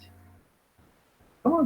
V এর মধ্যে কি ছিল জাস্ট তুমি রিকল করো, ভি এর মধ্যে ছিল তোমার এই বস্তুটি, কি ছিল বলো তো? ভি এর মধ্যে ছিল এইটা minus D dot easy zero ইত্যাদি ইত্যাদি, তাই না? অর্থাৎ ডাইপোল মোমেন্ট ম্যাট্রিক্স এলিমেন্ট, এটা তো ডাইপোল মোমেন্টের matrix element, dipole moment matrix element into E zero by H. অর্থাৎ এই যে ওমেগা আর বস্তুটি, সরি কোথায় গেল, এই ভি স্কোয়ার মানে কি? ডাইপোল মোমেন্ট ছিল ডি ডট ই জিরো, অর্থাৎ ভি স্কোয়ার মানে কি? দেখো ভি স্কোয়ার মানে হচ্ছে তোমার এটাকে স্কোয়ার করবে তো, সরি ভি স্কোয়ার করার অর্থ কি? মাইনাস উঠে গেল, এইটা এটা কিন্তু নাম্বার, কারণ হচ্ছে এটা ম্যাট্রিক্স এলিমেন্ট, কেমন? এটাতে এটা ডাইপোল মোমেন্ট ম্যাট্রিক্স এলিমেন্ট, তাই তো? D square E square basically, কেমন? ডি স্কোয়ার ই স্কোয়ার, এখানে তার মানে কি দাঁড়ালো? D square E square by H square to the power half, তার মানে ডি ই বাই মাথা কাটা এইচ, তাই তো? অর্থাৎ এটা কার, এটা কিসের dimension? It has the dimension of frequency, কারণ এটা ফ্রিকোয়েন্সির সাথেই তোমার অ্যাড করা হয়েছিল বেসিক্যালি। অর্থাৎ এই ফ্রিকোয়েন্সিটা তোমার তৈরি হয়েছে, কি করে তৈরি হলো? Because of the interaction between the dipole moment and electric field, এবং এর ডাইমেনশন ফ্রিকোয়েন্সি বলে, এবং এটাকে আমরা দি একটা ফ্রিকোয়েন্সি ডাইমেনশন, এবং it was invented by Rabi, that is why it is called Rabi frequency. অবশ্যই এটা জেনারেলাইজ ফর্মে রাবি ফ্রিকোয়েন্সি লেখা হয়েছে। আমি যে রাবি ফ্রিকোয়েন্সি কথাটা সবসময় বলে যাব সেটা হচ্ছে রাবি ফ্রিকোয়েন্সি উইথ জিরো ডিটিউনিং। জিরো ডিটিউনিং মানে কি? ডেল্টা ইকুয়াল টু জিরো, বুঝেছো? তাহলে এটা করার পরে এখানে যদি বলি তোমার মনে করো on resonance condition, on resonance condition মানে কি বলতো? ওমেগা আর তাহলে কত হবে? ভি বাই ক্রস এইচ হয়ে যাবে, বুঝতে পেরেছো? Omega R equal to V by cross H, delta equal to zero. যদি অন রেজোন্যান্স হয় সিটা কত হবে বলতো? সিটা হবে তোমার কি? এই পুরো জিনিসটা কেটে বেরিয়ে যাবে, দেখো তো, V by omega R H, V by, দেখো ভি, এই যে ভি বাই এইচ এটাই তো ওমেগা আর বেসিক্যালি, যদি ডেল্টা ইকুয়াল টু জিরো হয়, অর্থাৎ এই অংশটা থাকছে না সির জন্য। আচ্ছা ডেল্টাটা জিরো হয়ে গেছে কারণ অন রেজোন্যান্স, এটা ওয়ান হয়ে গেল, আর এটা সাইন, এটা কত হবে? ভি টি বাই এইচ, ঠিক সিমিলারলি সিটা লেখা যায়, এবং তারপরেই ওটা লেখা হয়েছিল দেখবে, সরি তারপরে দেখো যে এটা একটা গ্রাফ টানা হয়েছে। আচ্ছা এই গ্রাফটা কিন্তু খুব ইম্পর্টেন্ট। দেখো যদি ডেল্টা ইকুয়াল টু জিরো হয়, ডেল্টা ইকুয়াল টু জিরো হলে, ডেল্টা ইকুয়াল টু জিরো হওয়ার অর্থ হলো যে আমি যদি প্রবাবিলিটিটা কষে ফেলি, প্রবাবিলিটি কষলে কি হবে দেখো, যে পিটি, মনে করো পিটি মানে কি বলতো? Probability of getting the atom in the excited state for delta equal to zero, সেটা কত? Sine square VT by twice H. এমন তো হতে পারে যেটা equal to pi by two, pi by two হওয়ার অর্থ কি? Sine square pi by two মানে ওয়ান। তার মানে কি? অ্যাটমটাকে পাওয়ার প্রবাবিলিটি কোথায় না? ওপরের স্টেটে, অর্থাৎ ই স্টেটে পাওয়ার প্রবাবিলিটি ওয়ান। তার মানে বুঝতে পারছো আমি গ্রাউন্ড স্টেট থেকে শুরু করেছিলাম, অ্যাটমটা বলেছিলাম টি ইকুয়াল টু জিরোতে গ্রাউন্ড স্টেটে আছে, কিন্তু অ্যাটমটা দেখা যাবে কমপ্লিটলি উপরে চলে গেছে। কখন না? Nu T by twice H equal to যদি পাই বাই টু হয়, তার মানে T equal to cross H by V, pi cross H by V. এই কন্ডিশনে অ্যাটমটা কোথায় থাকবে বলতো? কমপ্লিটলি উপরে চলে যাবে। এই যে অ্যাটমটা একদম উপরে চলে গেল, এটাকে বলা হচ্ছে ইনভার্সন। তার মানে অ্যাটমটা ছিল গ্রাউন্ড স্টেটে, একেবারেই চলে গেল এক্সাইটেড স্টেটে। কেমন? এই যে জিনিসটা, এটাকে বলা হচ্ছে ইনভার্সন। কেমন? অর্থাৎ পিইটি। পিইটি হচ্ছে probability of getting the atom in the excited state. তাহলে দেখো প্রবাবিলিটিটাকে যদি তুমি গ্রাফে প্লট করো, সেটা এখানে করেছে এরা, পিইটি ভার্সেস ওমেগা আরটি, এইটা যদি প্লট করো, তাহলে দেখো যে এই যে এই ঘটনাতে দেখো যে যদি ডেল্টা ইকুয়াল টু 0 হয়, অ্যাটমকে এখানে থাকার প্রবাবিলিটি হচ্ছে 1, এখানে 1, এখানে 1, অর্থাৎ π/2, 3π/2, 5π/2, এগুলোতে সব 1 হয়ে যাবে। সুতরাং এখানে এগুলো 1 হয়ে গেছে। কেমন? এবং এটা থেকে তার মানে প্রমাণ হলো কি, অ্যাটমটা শুরু করেছিল গ্রাউন্ড স্টেট থেকে, t = 0, t = 0 মানে কি, ওমেগা আরটি 0 হয়ে যাবে। তার মানে অ্যাটম শুরু করেছিল এখানে, কিন্তু ইন্টারাকশনের ফলে অ্যাটমটা দেখা গেল একটা সময় একদম পুরোপুরি এক্সাইটেড স্টেটে মানে ওপরের স্টেটে চলে এসেছে। আবার অ্যাটমটা কিছুক্ষণ পরে আবার গ্রাউন্ড স্টেটে ফেরত এসেছে। তার মানে অ্যাটমটা যাচ্ছে আসছে, যাচ্ছে আসছে, এই যে ফ্রিকোয়েন্সি দিয়ে অসিলেট করছে, এই ফ্রিকোয়েন্সিটাই কার, এই ওমেগা আর ফ্রিকোয়েন্সি দিয়ে অসিলেট করছে, এবং এটাকে আমরা বলি রাভি ফ্রিকোয়েন্সি। কেমন? অর্থাৎ যে ফ্রিকোয়েন্সি দিয়ে অ্যাটমটা উপরে যাচ্ছে আবার নিচে নেমে আসছে।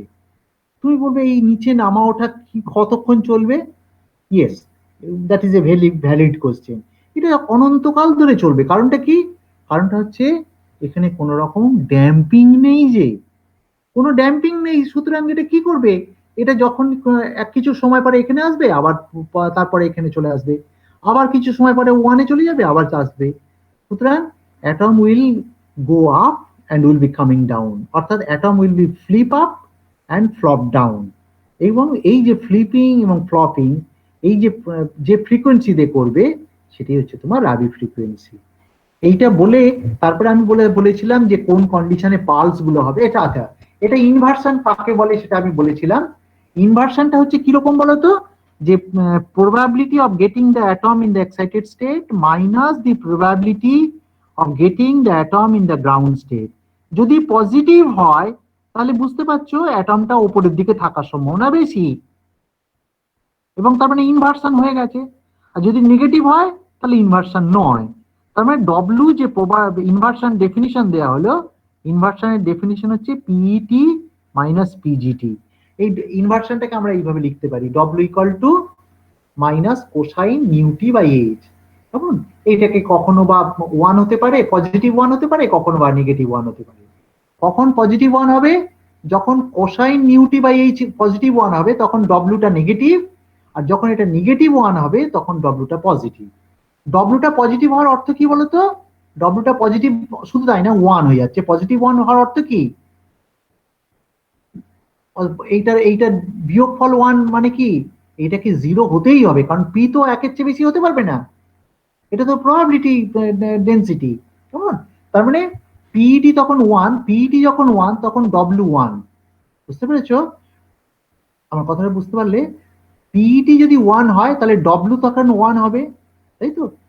ডব্লিউ 1 হতে গেলে কি হবে? এইটাকে তোমার নেগেটিভ হতে হবে, তাই তো? নেগেটিভ 1 হতে হবে, মানে -1 হলে তবে এটা ডব্লিউটা 1 হবে।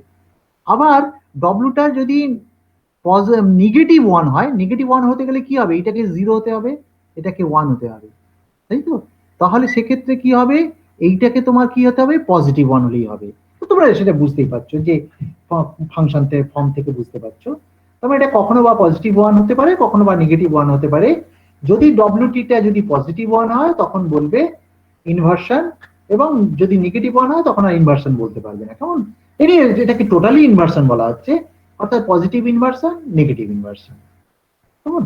এইটা ডিপেন্ড করে, এটা আমরা একে কখনো বলি পাই পালস, কখনো বা π/2 পালস বলি। কেমন? এটাকে কিছুই নয়, যে দেখো এখানে লেখাই আছে, বলতে টি ইকুয়াল টু যদি pi cross H by V হয়, টি এর জায়গায় মনে করো pi cross H by V বসিয়ে দিলে। কেমন? টি জায়গায় pi cross H by V, cross H কেটে গেল, ভিও কেটে গেল, minus cosine pi. Minus cosine pi মানে কত গো? কোসাইন পাই মানে হচ্ছে তোমার -1, তাই তো? সুতরাং -1 যেহেতু হবে, তাহলে -1 আর -1 এ পজিটিভ হয়ে যাবে, তাহলে ডব্লিউটা তাহলে +1 হয়ে গেল। অর্থাৎ টি যদি pi cross H by V হয় তখন ডব্লিউটা হচ্ছে 1, কেমন? এই T equal to pi cross H by V, এইটাকে আমরা এটা এনএমআর এর ভাষায় বলি পাই পালস। আবার যদি 0 হতে পারে কখন? যখন নাকি T equal to pi cross H by 2v, এটাকে বলা হচ্ছে পাই বাই 2 পালস, কেমন? সুতরাং পাই বাই 2 পালসের জন্য সেটা আবার তুমি সি এর ভ্যালুটা কত হবে, সি এর ভ্যালুটা কত হতে পারে এবং তার ওয়েভ ফাংশনটা কত হতে পারে এখানে লেখা আছে, কেমন? তো জাস্ট ওখানে বসিয়ে দেওয়া, সি সিজি পেয়ে গেলে তুমি ওখানে বসিয়ে দিলেই তুমি এইভাবে বের করতে পারবে। সুতরাং this is the Rabi model এবং it is the solution of the Rabi model. তাহলে আমি রাবি মডেলটা আগের দিনেও পড়িয়েছি, কিন্তু আজকে আমি একটু রিপিট করে দিলাম যে রাবি মডেলটা কি। রাবি মডেলটা হচ্ছে যদি একটা ক্লাসিক্যাল ইলেকট্রোম্যাগনেটিক ফিল্ড ইন্টারঅ্যাক্ট করে একটা সিঙ্গল 2 লেভেল অ্যাটমের সাথে, তাহলে এইরকম যে প্রবলেম, সেই প্রবলেমটাকে বলা হয় রাবি প্রবলেম, এবং এই রাবি প্রবলেমের জন্য যে সলিউশন, সেই সলিউশনটা একদম এক্স্যাক্টলি সলভ করা যায়। That is the beauty of the Rabi problem, কেমন? তাহলে রাবি প্রবলেম আমরা করে ফেললাম। তাহলে রাবি প্রবলেমে আমার কি ছিল? একটা ক্লাসিক্যাল ইলেকট্রোম্যাগনেটিক ফিল্ড, আর এটা হচ্ছে তোমার কোয়ান্টাম মেকানিক্যাল অ্যাটম, কেমন? অ্যাটমটাকে 2 লেভেল হিসেবে ধরা হয়েছিল। অর্থাৎ রাবি মডেল বেসিক্যালি একটা সেমি ক্লাসিক্যাল মডেল, কেমন? ঠিক আছে, আমি এইবারে আজকে নতুন পড়াতে চলে আসি। নতুন পড়াতে যেতে গিয়ে আমাকে যেটা বলতে হবে যে আমি আরো একটা সিচুয়েশন সলভ করব, এটা ভীষণ ইম্পর্টেন্ট এই জন্য যে এইটাই তোমার প্রথমে যে এই সলিউশনটা পাওয়ার পরে আমাদের বেসিক্যালি একটা সাবজেক্ট তৈরি হয়ে গেল। সেইটা হচ্ছে তোমার কিরকম বলো তো? সাবজেক্টটা হচ্ছে তোমার কোয়ান্টাম অপটিক্স এর একটা ফার্স্ট পার্ট বেসিক্যালি, কেমন? সেটা কি বস্তু সেটাকে আমি আসছি এবারে। সেটা হচ্ছে এই, আসলে কোয়ান্টাম অপটিক্স আর কিছু নয়। কোয়ান্টাম অপটিক্স কি বলতো? যে কোয়ান্টাইজড ফিল্ডের সাথে তোমার অ্যাটম বা ফিল্ড অ্যাটমের ইন্টারাকশন, সেটাই হচ্ছে কোয়ান্টাম অপটিক্স, আর কিচ্ছু নয়, বুঝেছো? সুতরাং আমার এইটাই হচ্ছে কোয়ান্টাম অপটিক্স এর ফার্স্ট প্রবলেম। প্রবলেমটা কি? একটা 2 লেভেল অ্যাটম আছে যেটা কোয়ান্টাম মেকানিক্যাল অবজেক্ট, এবং তার সাথে একটা ইলেকট্রোম্যাগনেটিক ফিল্ড ইন্টারঅ্যাক্ট করবে। সেই ফিল্ডটা কেমন বলতো? সিঙ্গেল মোড, কিন্তু তারা এই ফিল্ডটা কিরকম না কোয়ান্টাইজড। এই যে মডেল, এই মডেলটা একটা নাম আছে, এই মডেলটার নাম হচ্ছে জেইন্স কামিংস মডেল, অর্থাৎ JCM, জেইন্স কামিংস মডেল। আমি আসছি এক্ষুনি, কেমন? জেইন্স কামিংস মডেলের আন্ডারে আমরা কি পড়বো বলতো?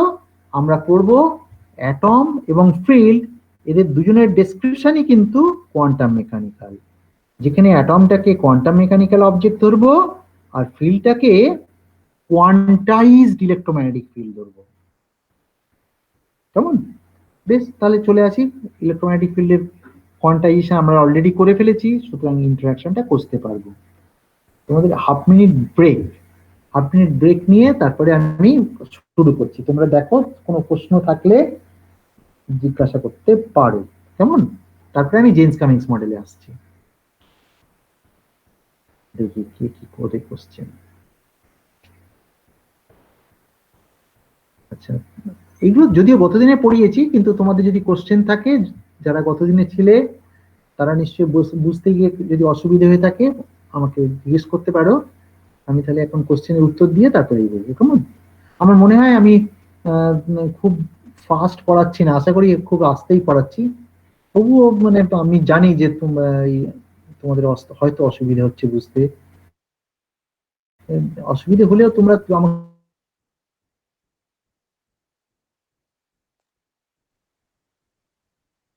আপাতত যে তারপরেই বলবো।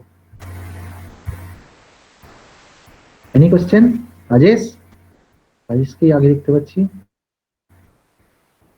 Yes, sir. বুঝতে পেরেছো? হ্যাঁ স্যার। অম্বিতা?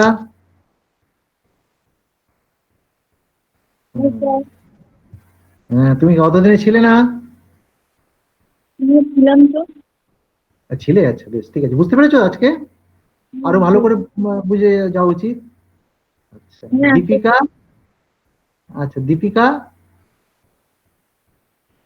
হ্যাঁ স্যার। হ্যাঁ, স্যার আর কি বলবে, বলছি তুমি বুঝতে পারছো? হ্যাঁ। জোর করে বলছো মনে হচ্ছে। আচ্ছা না স্যার। আচ্ছা, বুঝতে পেরেছো, বেশ। বন্যা, হ্যাঁ স্যার, বুঝতে পেরেছি। সবটা? হ্যাঁ, আজকে আবার রিপিট করলেন, দিয়ে একটু ক্লিয়ার হলো। আচ্ছা ঠিক আছে। সমশ্রী, হ্যাঁ স্যার। হ্যাঁ, বুঝতে পেরেছো? আচ্ছা, হ্যাঁ তোমাকে হ্যাঁ আজকে কপি পাঠাতে হবে, তাই তো? হ্যাঁ আচ্ছা, স্যার। বলছি আজকে কপিটা পাঠাতে হবে, তাই তো? হ্যাঁ, ওই আর কি। আচ্ছা, বুঝতে পেরেছো তো? হ্যাঁ স্যার। আচ্ছা, তারপরে ইন্দ্রনীল,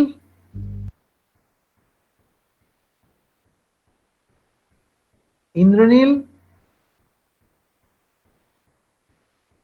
এই রে, ইন্দ্রনীল চলে গেছে মনে হচ্ছে। আচ্ছা বেশ। আচ্ছা, এটা কে আছে? এটা এটা দেখতে পাচ্ছি না কেন? এটা কে? এ দিয়ে কে? এ দিয়ে তো অনেক কেউ আছো তোমরা।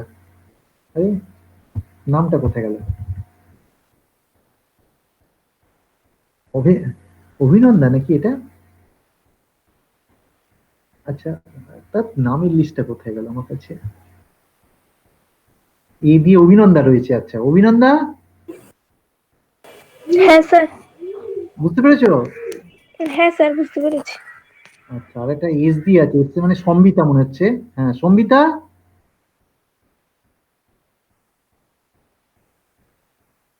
সম্বিতা বুঝতে পেরেছো? এই চলে গেছে। হ্যাঁ স্যার, ঠিক আছে। ঠিক আছে, আগের দিন ছিলে? হ্যাঁ, আগের দিন ছিলাম। আচ্ছা, তাহলে তো পরিষ্কার হয়ে যাওয়া উচিত একটু, তাই তো? আচ্ছা, তাহলে হ্যাঁ। আমি একটু এগিয়ে যাই এবারে, এগিয়ে যাই।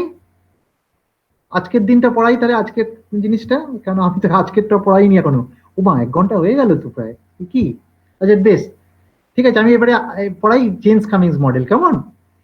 তাহলে তোমরা বুঝতে পারলে যে আমি যেগুলো পড়ালাম সেটা হচ্ছে যে একটা ক্লাসিক্যাল ইলেকট্রোম্যাগনেটিক ফিল্ড, তার সাথে অ্যাটমের ইন্টারাকশন। একটা অ্যাটমটাকে আমরা 2 লেভেল অ্যাটম হিসেবে ভেবেছি, আর ক্লাসিক্যাল ইলেকট্রোম্যাগনেটিক ফিল্ডের ইন্টারাকশন, সেটাকে রাবি মডেল বলে। এবং রাবি মডেলের আন্ডারে আমরা কি করলাম? আমরা শ্রোডিঙ্গার ইকুয়েশন করে সলভ করলাম, করে কি বের করেছি বলতো? ইনভার্সনটা বার করলাম, কেমন? অর্থাৎ অ্যাটমটা, সলিউশনটা কি দাঁড়ালো বলতো? সলিউশনটা হচ্ছে এই, যে অ্যাটমটা একেবারে কখনো একেবারে উপরে চলে যাবে, অর্থাৎ উপরের লেভেলে চলে যাবে, আবার গ্রাউন্ড লেভেলে আসবে, আবার উপরের লেভেলে যাবে। অর্থাৎ atom will continue as flip and flop, কেমন? এইভাবে আমরা সলিউশনটা বের করলাম। অর্থাৎ অ্যাটমের ডাইনামিক্সটা বেরিয়ে গেল। মানে অ্যাটম কোথায় আছে তুমি টি দিয়ে বল, টি এর মানে তোমার যেহেতু সলিউশনটা জানা আছে, টি বসালেই তুমি বুঝতে পারবে, টি এর ভ্যালুটা যদি কিছু বসিয়ে দাও, তাহলে অ্যাটমের জায়গাটা তুমি বলতে পারবে। যেমন কোনো কোনো ক্ষেত্রে অ্যাটম হয়তো একদম উপরে আছে, কোনো কোনো সময় নিচে আছে, কিন্তু এমনও হতে পারে যে অ্যাটমটা মিক্স স্টেটে থাকতে পারে, অর্থাৎ কিনা some superposition of ground and excited state হতে পারে, কেমন? বেশ, আমি এবারে আসি ফুল কোয়ান্টাম মেকানিক্যাল মডেল, কেমন? এটা কিন্তু ভীষণ ইম্পর্টেন্ট, এবং এটা আমাদের কোয়ান্টাম অপটিক্সের একদম ডোর স্টেপ। মানে কোয়ান্টাম অপটিক্স যে বিশাল সাবজেক্ট, তার হচ্ছে প্রথম প্রবলেম হচ্ছে এইটা, কেমন? যেটা আমি পড়াতে চলেছি এখন, কেমন? বেশ, সেটা পড়ানোর জন্য যা করণীয় সব আমাদের পড়ানো হয়ে গেছে, সুতরাং আমি শুধু বলে যাব মাত্র, কেমন? আচ্ছা, আগে স্লাইডটা একটু ফুল স্ক্রিন করে দিন না, দেখতে হ্যাঁ সুবিধা দেবো, হতো। দাঁড়াও দাঁড়াও, এত তাড়াহুড়ো করো না, আমি কথা বলছি এখন। কে বলছো? কথা বললো কে? কে বললে? স্যার, কে? আমি অভিনন্দা। অভিনন্দা। আচ্ছা, হ্যাঁ, কিছু ঘাবড়াবার কোনো কারণ নেই, আমি পালাচ্ছি না। হ্যাঁ আচ্ছা হ্যাঁ হ্যাঁ হ্যাঁ। আচ্ছা, বেশ, এইবার আমি স্লাইডটা ফুল স্ক্রিন করে দিচ্ছি, তাই তো? বেশ, যদিও একটু ছোট ছোট লাগছে। আচ্ছা, আমি পরের সপ্তাহ থেকে কিন্তু আমি বোর্ড টিচিংই করব, ঠিক করেছি। আমি এখন প্র্যাকটিস করছি, আমি করে ঠিক ঠিক হলে তার সেই জন্য বোর্ডটা করবো পরের সপ্তাহ থেকে, কেমন? আমার আশা করি তোমরা তখন বুঝতে পারবে যে আমি কিভাবে অঙ্কটা করছি, দেখতে পাবে আর কি, কেমন? এখন তো অনেক স্টেপ আমি তো করতে পারছি না মাঝখানে, হয়তো আমি বলছি, বলতে গিয়ে আমার কষ্টই হচ্ছে, কারণ এগুলো বলতে গেলে অনেক কথা বলতে হচ্ছে, কিন্তু সে তুলনায় কষলে হয়তো অনেক ফাস্ট কষতে পারতাম, কেমন? এনিওয়ে, সেটা আমি পরের সপ্তাহ থেকে আশা করছি তোমাদের এই সমস্যাটা মিটে যাবে, যে আমি একদম বোর্ডে লেখার মতো করেই করবো তোমাদের, কেমন? আচ্ছা বেশ, ঠিক আছে। আপাতত দেখো যে আমি বললাম, এই দেখো এখানে হেডিংটা দেখো, আমি মনে করি, আমার মনে হয় অভিনন্দন পড়তে পারছো তো এবারে? হ্যাঁ স্যার। আচ্ছা বেশ, এখানে দেখো ফুললি কোয়ান্টাম মেকানিক্যাল মডেল, দি জেমস কামিংস মডেল, কেমন? এই মডেলটার নাম হচ্ছে জেমস কামিংস মডেল। আগেরটা ছিল রাবি মডেল, এখন হচ্ছে জেমস কামিংস মডেল। বুঝতে পেরেছো? সুতরাং এই জেমস কামিংস মডেল এটা কিন্তু খুব ইম্পর্টেন্ট আমাদের ক্ষেত্রে, কেমন? যারা কোয়ান্টাম অপটিক্স পড়ি বা কোয়ান্টাম অপটিক্স রিসার্চ করি তাদের ক্ষেত্রে কিন্তু এটা খুব ইম্পর্টেন্ট, যার ফলে আমি এত স্ট্রেস দিচ্ছি, কেমন? এবং এটা এটা হচ্ছে তোমার একটু পরেই বুঝবে যে এটা কেন এত ইম্পর্টেন্ট, কেমন? একটু পরেই বুঝবে, মানে ক্লাসের শেষে। বেশ, এখানে কি কি লেখা আছে সেটা তো তোমরা পড়ে বুঝতে পারবে। আমি আবার সেই বলে দিই, আমি যে বইটা পড়াচ্ছি সেটা হচ্ছে যে ওই সিসি গেরি বলে যে বইটা দিয়েছিল বলেছিলাম, সেই বইটা থেকেই পড়াচ্ছি, কেমন? বেশ, আচ্ছা এখানে দেখো, আমি একটু আগে ইলেকট্রিক ফিল্ডটাকে আমি কি লিখছিলাম বলতো? E0 কোসাইন ওমেগা টি। এখন কিন্তু ইলেকট্রিক ফিল্ডটাকে আমি ওইভাবে লিখতে পারবো না, আমাকে এখন কি লিখতে হবে? আমাকে কোয়ান্টাইজড ফিল্ড হিসেবে লিখতে হবে, কেমন? ফিল্ডের কোয়ান্টাইজেশন করলে ইলেকট্রিক ফিল্ড কেমন হয় সেটা তো আমরা অলরেডি পেয়েছিলাম, মানে একটা সিঙ্গেল মোডের জন্য, কেমন? আমি আর সেটা বার করে দেখাচ্ছি না, তোমাদের যদি মনে থাকে দেখবে ইলেকট্রিক ফিল্ডটাকে আমরা কিভাবে লিখেছিলাম বলতো? পি এর টার্মসে লিখেছিলাম, তাই না? তাই তো? এবং আমি তোমাদের এটাও বলেছিলাম যে এই যে বই, অর্থাৎ কিনা ইয়ারিবের বইতে এটা কিন্তু যে নোটেশন দেয়া হয়েছে সেই নোটেশনটা অন্য বইগুলোতে উল্টে যাবে, অর্থাৎ পি এর জায়গায় কিউ, কিউ এর জায়গায় পি আসবে, তাতে কিচ্ছু যায় আসবে না, কেমন? অর্থাৎ আমাদের যে এক্সপানশন কোএফিসিয়েন্ট ছিল ইলেকট্রিক ফিল্ডটাকে যখন এক্সপান্ড করেছিলাম, অর্থাৎ কি দিয়ে করেছিলাম না স্লেটার ডিকম্পোজিশন দিয়ে, সেই সময় ওমেগা কিউ এই ফর্মে লেখা হয়েছিল তো, ওখানে কিউ আর পিটাকে যদি উল্টিয়ে দাও তাহলে অন্য বই যে নোটেশন ইউজ করে সেটা আছে, কেমন? আমি এই বইটা থেকে পড়াচ্ছি বলে এই নোটেশনটা নিচ্ছি, তবে তোমাদের একটু ঘাবড়ানোর কারণ নেই, অর্থাৎ এটাকে যেন অ্যাজ ই মনে হবে তোমাদের কিউ দিয়ে লেখা হয়েছে, অর্থাৎ electric field is proportional two position operator বলে মনে হবে তোমার। আর ওই ইয়ারিবের বইতে কি ছিল বলতো? Electric field proportional to momentum operator ছিল। তোমাদের যদি সন্দেহ হয় আমি দেখিয়ে দেবো, আচ্ছা দেখিয়ে দিই বরঞ্চ।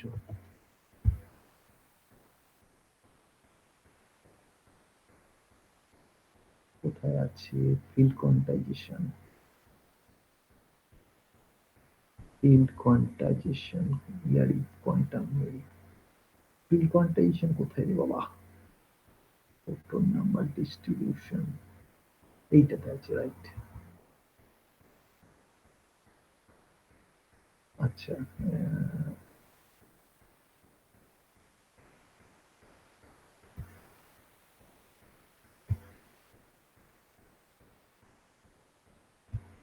আচ্ছা এই নতুন স্লাইডটা কি দেখতে পাচ্ছ তোমরা? নরমাল মোড এক্সপানশন ইত্যাদি। হ্যাঁ স্যার। হ্যাঁ স্যার। ফাইন, তাহলে তো আমার খুব কষ্ট কম হলো। আচ্ছা এখানে দেখবে যে আমি এটা তো তোমাদের অলরেডি পড়ানো হয়ে গেছে, বুঝতেই পারছো, আগেই পড়িয়েছিলাম। আচ্ছা এখানে দেখবে ইলেকট্রিক ফিল্ড, এই দেখো ইলেকট্রিক ফিল্ড, আচ্ছা আমি একটু ফুল স্ক্রিন করে দিই। ইলেকট্রিক ফিল্ডটাকে এইভাবে লেখা হয়েছিল না, electric field is equal to এই মোমেন্টাম অপারেটেড টার্মসে লেখা হয়েছিল, তাই না? ই ইকুয়াল টু এই এটা তো এক্সপানশন কোএফিসিয়েন্ট, পরবর্তীকালে মোমেন্টাম বলা হয়েছিল, কেমন? সুতরাং এটা যদি কিউ এর টার্মসে লিখতে তাহলে অন্য বইতে একই যা আছে সেটা হতো, কারণ পি মানে কি? পি মানে হচ্ছে এই বস্তুটি, পি কোথায় লেখা হয়েছে বলতো পরবর্তীকালে? পিটা পি, এই দেখো পি হচ্ছে এ ড্যাগার মাইনাস এ বা এ মাইনাস এ ড্যাগার, যদি মাইনাস আই বসাও তাহলে A minus A dagger is proportional to P, proportional to electric field.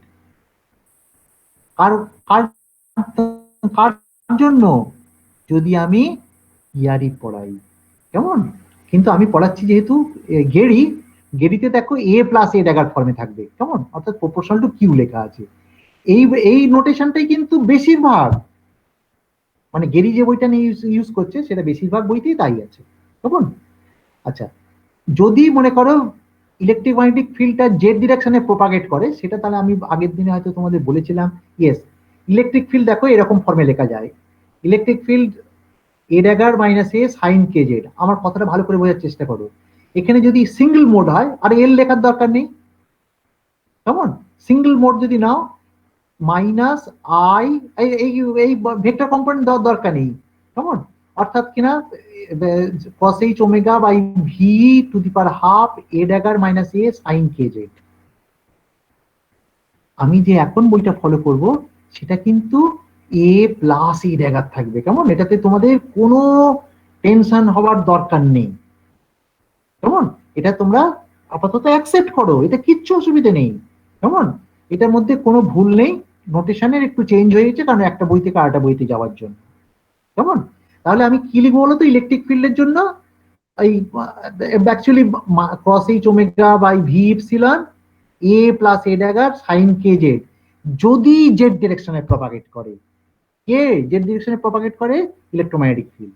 অর্থাৎ electromagnetic field Z direction, Z বরাবর যদি একটা ইলেকট্রোম্যাগনেটিক ফিল্ড প্রপাগেট করে, তাহলে তার ইলেকট্রিক ফিল্ড কম্পোনেন্ট কোয়ান্টাইজ করলে যেটা হয় সেটা হচ্ছে আমি এখন যেটা ইউজ করছি সেইটা, কেমন? আচ্ছা আমি আবার ফেরত আসি, কেমন? তারপরে আসছি।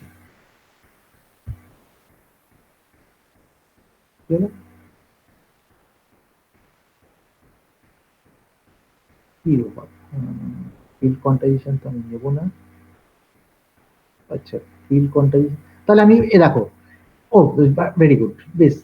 আচ্ছা এবারে তোমরা দেখো আমি তোমাদের যে কথাটা স্ট্রেস দিলাম, তাহলে ইলেকট্রিক ফিল্ডটা কি হবে দেখো, cos h omega epsilon 0 V to the power half A plus A dagger sine K Z. Single mode যেটা জেড ডিরেকশনে প্রপাগেট করছে তার কোয়ান্টাইজড ফর্ম ইলেকট্রিক ফিল্ডে, কেমন? আর এখানে পোলারাইজেশনটা ই লিখে রেখেছে, দেখো এখানে নিশ্চয়ই লেখা আছে, তোমার লেখাটা পড়ে নিও, আমি কি লেখা আছে দেখো তো।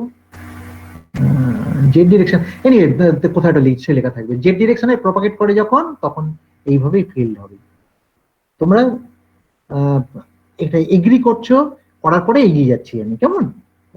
এটা কিন্তু তোমরা যদি ইয়ারই কল্পনা করো তাহলে কিন্তু তোমার একটা এই মাইনাস বসিয়ে নিতে হবে তাহলে কিন্তু, কেমন? আমি কিন্তু ইয়ারই আমি করছি না আপাতত, আমি যেহেতু গেরি করছি ওর নোটেশনটা ইউজ করছি, তবে একটুও তোমাদের ওরিড হওয়ার কারণ নেই, কেমন? এইটা তুমি ইলেকট্রিক ফিল্ডের ডেফিনিশন যখনই এটা দিয়ে দিলে তখন এরপরে তুমি এগিয়ে চলো, কোনো অসুবিধা নেই, কেমন? আর যদি তুমি ইয়ারিপ করো, ইয়ারিপের ইলেকট্রিক ফিল্ডের ডেফিনিশন দাও, দিয়ে এগিয়ে চলো, কোনো অসুবিধা নেই কোনোটাতেই, কেমন? এবং আলটিমেটলি ফাইনাল রেজাল্টটা একই হবে, কোনো অসুবিধা হবে না।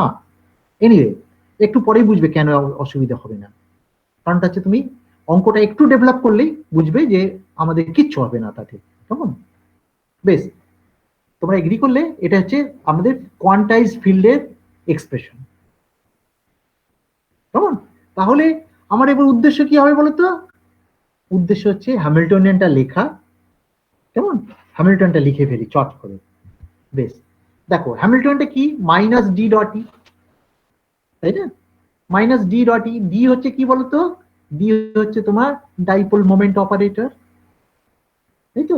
তাহলে এই যে ডাইপোল মোমেন্ট আর ইলেকট্রিক ফিল্ডে, এটা হচ্ছে ক্লাসিক্যাল ডাইপোল মোমেন্ট যদি ধরে নাও, ক্লাসিক্যাল ফিল্ড, তাহলে তার এনার্জি, তারপরে কোয়ান্টাইজ করেছো, কোয়ান্টাইজ করে এটা অপারেটর ফর্মে লিখেছো।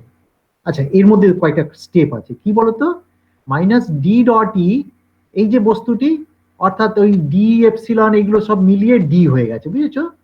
ওই যে পোলারাইজেশন ডিরেকশন, এই যে পোলারাইজেশন ছিল একটা, কারণ ডট প্রোডাক্ট নেবে তো, ডট প্রোডাক্ট নিয়ে ওটা তোমার স্কেলার হয়ে গেছে বেসিক্যালি, সরি কোথায় গেল, এই যে এর সাথে ডি ডট ই করে তোমার এই ডট প্রোডাক্টের মধ্যেই ওই যে ওইটা প্রজেকশন হিসেবে নেওয়া হয়েছে, এইটা ডি, কেমন? এই যে স্মল ডিটা লিখেছে না, এইটা বস্তু হচ্ছে ডি ডট ই, কেমন? এই ডি এর সাথে ওই পোলারাইজেশনের ডট প্রোডাক্ট, তার মানে ই এর যে ডিরেকশন, ই এর ডিরেকশন তো পোলারাইজেশন ডিরেকশন, সেই পোলারাইজেশন ডিরেকশনটা এর মধ্যে ঢুকে গেছে ডি এর মধ্যে। তাহলে ডি আর জি লেখা হয়েছে এ প্লাস এ ড্যাগার। জি মানে কোনটা বলতো? জি মানে বাকি অংশটা, অর্থাৎ H omega epsilon 0 V to the power half sign K Z. What is omega? হচ্ছে কি ফ্রিকোয়েন্সি বলতো? Field frequency. এপসিলন 0টা কি বলতো? Dipole moment, sorry dipole moment বলবো না, ফ্রি স্পেস ডাইইলেকট্রিক কনস্ট্যান্ট, তাই তো? আর ভিটা কি? ভিটা হচ্ছে ক্যাভিটি ভলিউম, কেমন, যেটা আমরা যে ক্যাভিটির মধ্যে ইলেকট্রোম্যাগনেটিক ফিল্ডটা আছে, কেমন। সুতরাং এগুলো অলরেডি নোটেশনটা তোমাদের জানা আছে, কেমন। আচ্ছা, তাহলে এই পুরো জিনিসটাকে জি এর মধ্যে ঢুকিয়ে নেওয়া হয়েছে। তাহলে ইন্টারাকশন হ্যামিল্টনটা এইভাবে লিখতে পারি, DG into A plus A dagger, কেমন। এই হ্যামিল্টনিয়ানটা, ইন্টারাকশন হ্যামিল্টনিয়ানটা তাহলে কি হয়েছে এখন? ইন্টারাকশন হ্যামিল্টনিয়ানটা হয়ে গেল একটা বেসিক্যালি অপারেটর, তাই তো। তাহলে আমার এইটা ইন্টারাকশন হ্যামিল্টনিয়ান একটা অপারেটর বেসিক্যালি। এই এইচ আই যেটা লেখা হয়েছে interaction Hamiltonian is equal to D G A plus A dagger. এটা কি অ্যানাইলেশন অপারেটর, এ ড্যাগারটা কি ক্রিয়েশন অপারেটর। এগুলো কার অপারেটর? না ফিল্ড অপারেটর, কারণ এ ড্যাগার কার সাথে রিলেটেড? ইলেকট্রোম্যাগনেটিক ফিল্ডের সাথে রিলেটেড, কেমন। এটা কি অ্যানিহিলেশন অপারেটর কেন? না বিকজ ইট অ্যানিহিলেটস ফোটনস, অর্থাৎ ফিল্ডের যদি একটা ফোটন ডিস্ট্রয় করে তখন অ্যানিহিলেশন হবে, আর এ ড্যাগার হচ্ছে ক্রিয়েশন করে, তাই তো। এগুলো তোমরা অলরেডি জেনে এসছো কোয়ান্টাম মেকানিক্স ক্লাসে।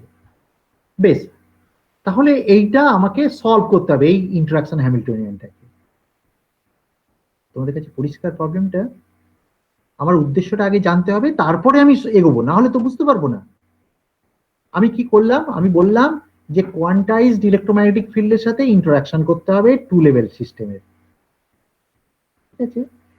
এইবারে সুতরাং আমি ইন্টারাকশন হ্যামিল্টনটা লিখে ফেললাম কি করে? না কোয়ান্টাইজড ফিল্ডের এক্সপ্রেশনটা নিলাম। ফিল্ডটা কিরকম? না জেড ডিরেকশন বরাবর প্রপাগেট করছে। তাহলে তার যে ফিল্ডের এক্সপ্রেশন, সেই ফিল্ডের এক্সপ্রেশনটা in terms of field operator লিখে ফেললাম। সেটা কি? সেটা হচ্ছে এইটা, ফিল্ড অপারেটর টার্মসে লেখা হয়ে গেল, কেমন। তারপরে আমাদের ইন্টারাকশন এনার্জিটা লেখা হয়েছে। ইন্টারাকশন এনার্জিটাকে আমি একটু ছোট ফর্মে করেছি, D G A plus A dagger. আচ্ছা, জি এর মধ্যে কি আছে সেটা যদি দেখো তোমরা, জি এর মধ্যে দেখো এখানে, এটা তো সমস্ত ব্যাপারটা ফিল্ডের এফেক্ট আছে, তাই না? এটা পুরোটাই ফিল্ডের ব্যাপার আছে জি এর মধ্যে। জি এর মধ্যে পুরোটা ফিল্ডের ব্যাপার আছে, কারণ ক্রস এইচ একটা কনস্ট্যান্ট, ওমেগাটা কিসের ফ্রিকোয়েন্সি? ফিল্ডের frequency. Epsilon zero dielectric constant. ভিটা কি? যে এখানে তুমি কোয়ান্টাইজ করেছো তার ভলিউম। সাইন কে জেড হচ্ছে যে ডিরেকশনে প্রপাগেট করছে। এর মধ্যে কিন্তু কোনো অ্যাটমের নামগন্ধ নেই, কিন্তু ইন্টারাকশন যখন করছো তখন ফিল্ড হচ্ছে জি, আর এইটা হচ্ছে অ্যাটমের ইনফরমেশন কোথায় আছে? অ্যাটমের ইনফরমেশন ডি এর মধ্যে রয়ে গেছে। অর্থাৎ ডি ইন্টু জি, এই যে অংশটা পুরো, এটাই হচ্ছে তোমার coupling between atom and field, কেমন। এটা আমি আরো ডিটেইল বলবো পরে। আমি আপাতত তোমাদের বললাম যে অ্যাটম আর ফিল্ড কাপল করে এইরকম একটা জিনিস তৈরি করেছে। এটা করলে, আচ্ছা এইবারে আমি একটু কেয়ারফুল হব, মানে আমি অনেক কথাই বলছি, সেটা হচ্ছে এই যে আগের বারে আমি যখন পড়াচ্ছিলাম তখন শ্রডিঙ্গার ইকুয়েশন সলভ করেছি। এখন কি করব? এখন কিন্তু শ্রডিঙ্গার ইকুয়েশনের চাইতে আমার কাছে ইম্পর্টেন্টটা কি বলতো? আমি যেহেতু এখানে তোমার সমস্ত ফিল্ড অপারেটর ইত্যাদি করছি, অ্যাটমকে আমি অপারেটর হিসেবে ট্রিট করব, তাহলে আমার সলিউশনটা কার হওয়া উচিত? তোমরা জানো দুটো অ্যাপ্রোচ তোমরা করতে অভ্যস্ত, একটা হচ্ছে হাইজেনবার্গ অ্যাপ্রোচ, আর একটা হচ্ছে শ্রডিঙ্গার অ্যাপ্রোচ। তোমরা কোন অ্যাপ্রোচে কি করো? শ্রডিঙ্গার অ্যাপ্রোচে তোমরা করো যে এভলিউশন অফ ওয়েভ ফাংশন, অর্থাৎ ইন্টারাকশনের ফলে ওয়েভ ফাংশন কিভাবে ইভলভ করে টাইমের সাথে, এইটা যে ইনফরমেশনটা পাওয়া যায় যে ইকুয়েশন থেকে, সেটা হচ্ছে শ্রডিঙ্গার ইকুয়েশন। তার মানে শ্রডিঙ্গার ইকুয়েশনে তুমি কি করো? Evolution of the wave function. কিন্তু হাইজেনবার্গ অপারেটর অ্যাপ্রোচে তোমরা কি করো? এভলিউশন অফ অপারেটরস, অর্থাৎ ইন্টারাকশন হলে অপারেটর কেমন ভাবে ইভলভ করবে টাইমের সাথে, সেটা তোমরা বার করো, কেমন। এই দুটো অ্যাপ্রোচ তোমরা কেন ইউজ করো? তোমাদের সুবিধের জন্য, কেমন। তুমি যদি অপারেটর নিয়ে ইন্টারেস্টেড হও, তাহলে তুমি যেটা ইউজ করবে সেটা হচ্ছে তোমার হাইজেনবার্গ অ্যাপ্রোচ। আর যদি তুমি ওয়েভ ফাংশন নিয়ে ইন্টারেস্টেড থাকো, তাহলে যেটা করতে হয় সেটা হচ্ছে শ্রডিঙ্গার অ্যাপ্রোচ, কেমন। কিন্তু যে অ্যাপ্রোচ ইউজ করো না কেন, ফাইনালি তোমার ফিজিক্যাল রেজাল্টের কোনো পার্থক্য হয় না, সেটা তোমাদের মাস্টারমশাই কোয়ান্টাম মেকানিক্স ক্লাসে চিৎকার করে বলেছেন, তাই তো? সুতরাং এখানেও তাই, যে আমরা কোন অ্যাপ্রোচ ইউজ করছি that is not important.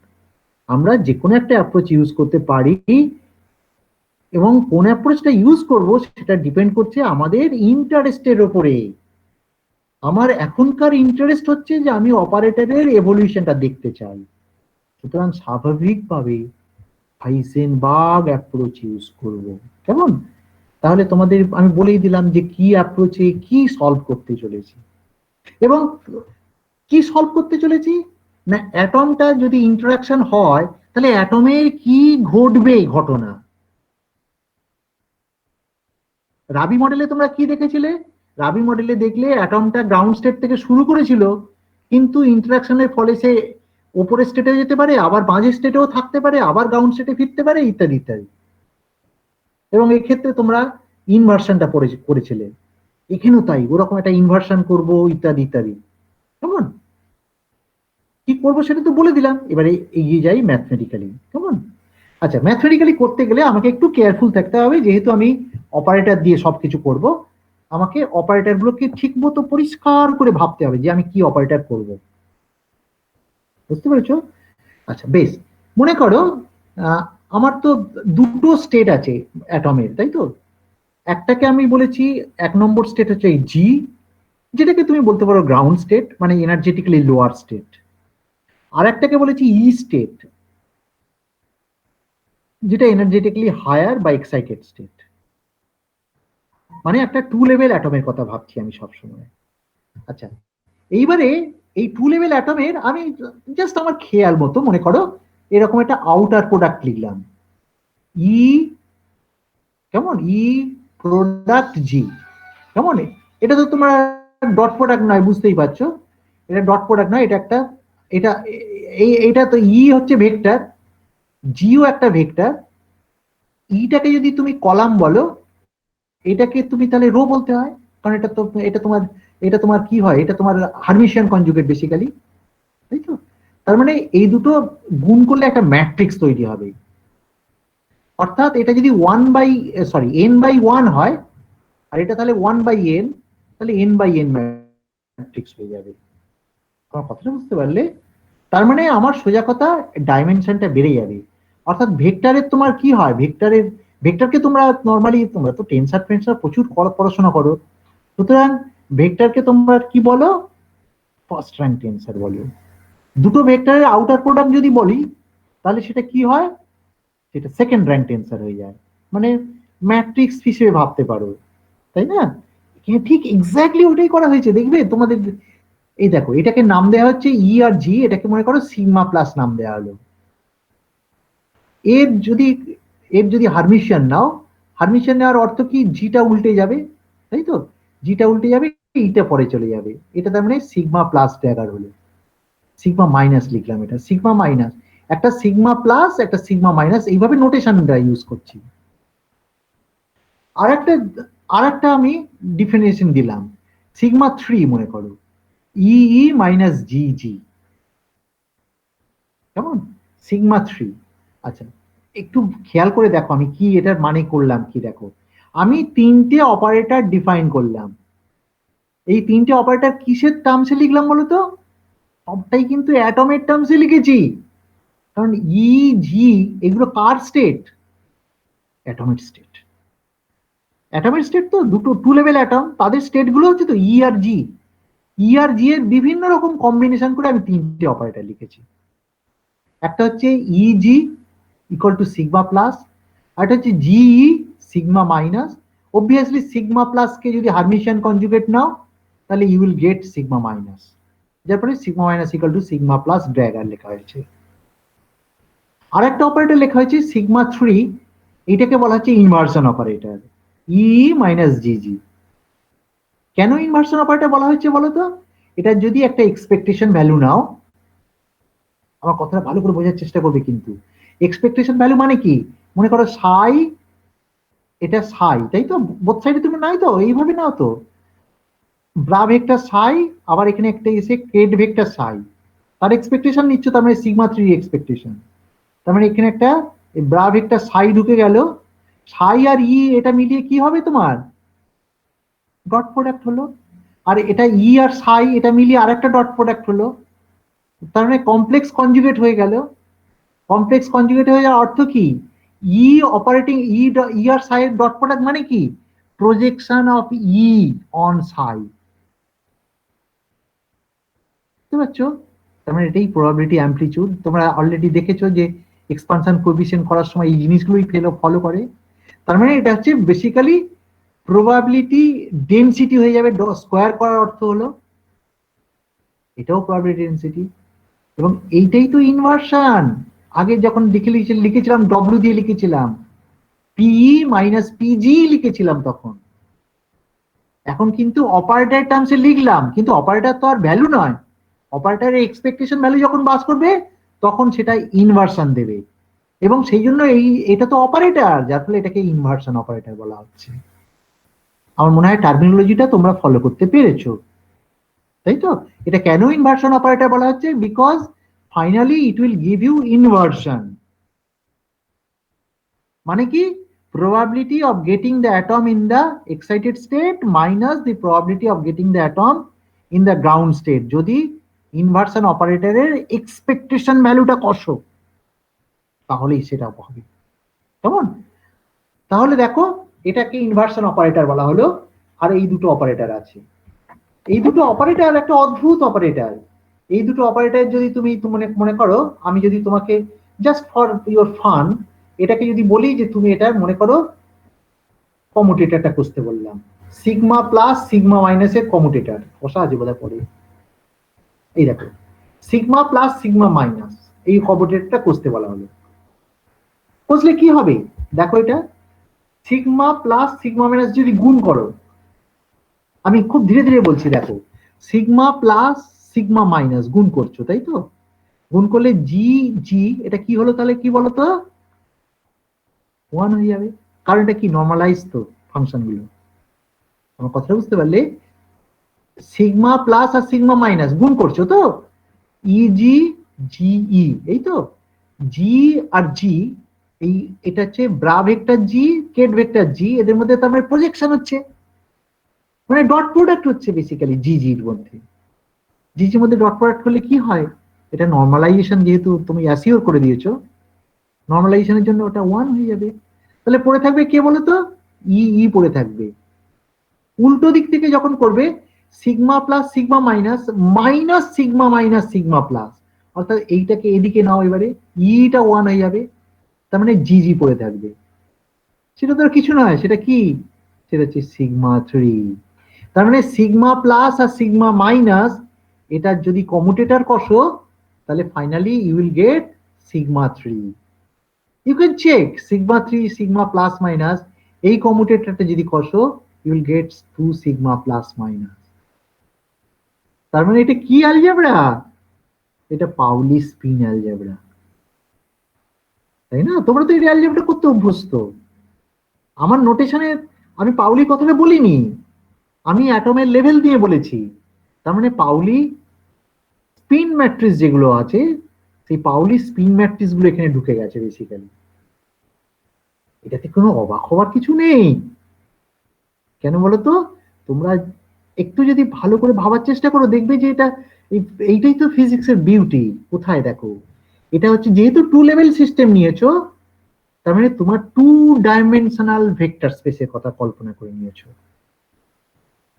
2 dimensional vector space, সেই ভেক্টর স্পেসে তোমার কি হয়, সেই ভেক্টর স্পেসে তোমার কতগুলো তোমার ইন্ডিপেন্ডেন্ট, তোমার কি হবে বলতো, ইন্ডিপেন্ডেন্ট বেসিস ভেক্টর কতগুলো হতে পারে, এবং ম্যাট্রিক্স বেসিক্যালি 2 ডাইমেনশনাল ভেক্টর স্পেসে যে ম্যাট্রিক্স গুলো সেটা হচ্ছে 2 স্কয়ার মাইনাস 1, 3টে। এবং পাউলি ম্যাট্রিক্স সেই জন্য 3টেই হয়, 3টের বেশি পাউলি ম্যাট্রিক্স পাও না, তাই তো?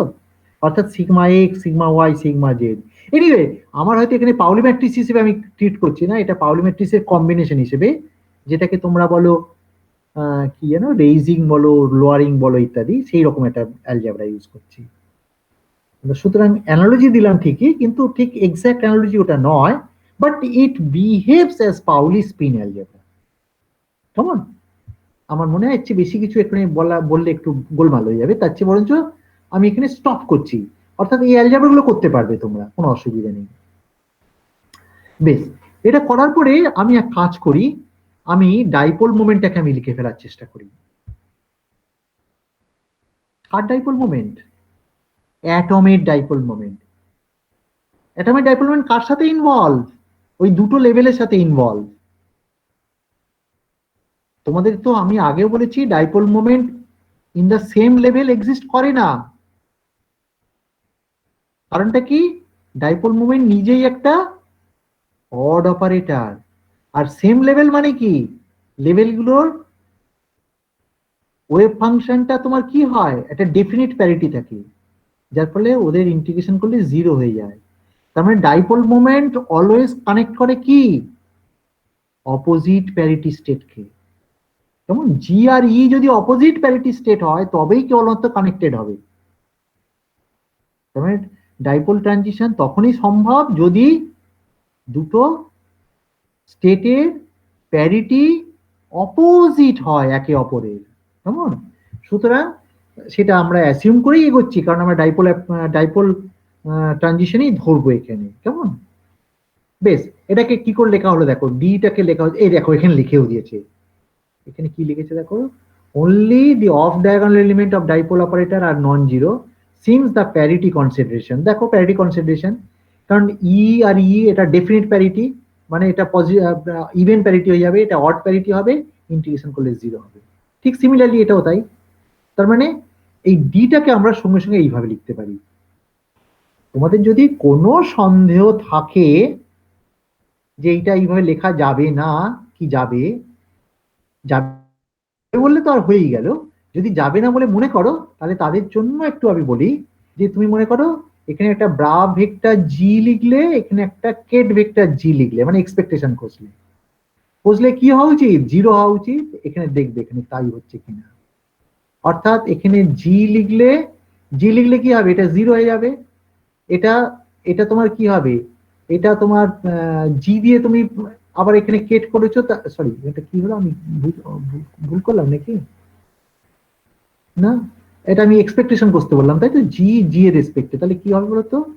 এই জি হলো, এখানে একটা জি হবে, তাই তো? জি আর ই এর প্রজেকশনে জিরো হবে, এটাও জিরো হয়ে যাবে, তাই না? এইটাতে কি হবে? এটা জি, এখানেও জি ওয়ান, কিন্তু ও ইয়েস, কি হলো গোলমাল হলো মনে হচ্ছে, সরি। ডি জি যদি করো, জি হচ্ছে এটা জিরো হয়ে গেছে, এটা নিয়ে ঝঞ্ঝাট নেই। এটা যদি জি করো তাহলে এটা সার্ভাইভ করবে। ওমা, কি হলো দেখি, এটা কেমন হলো, কেমন হলো,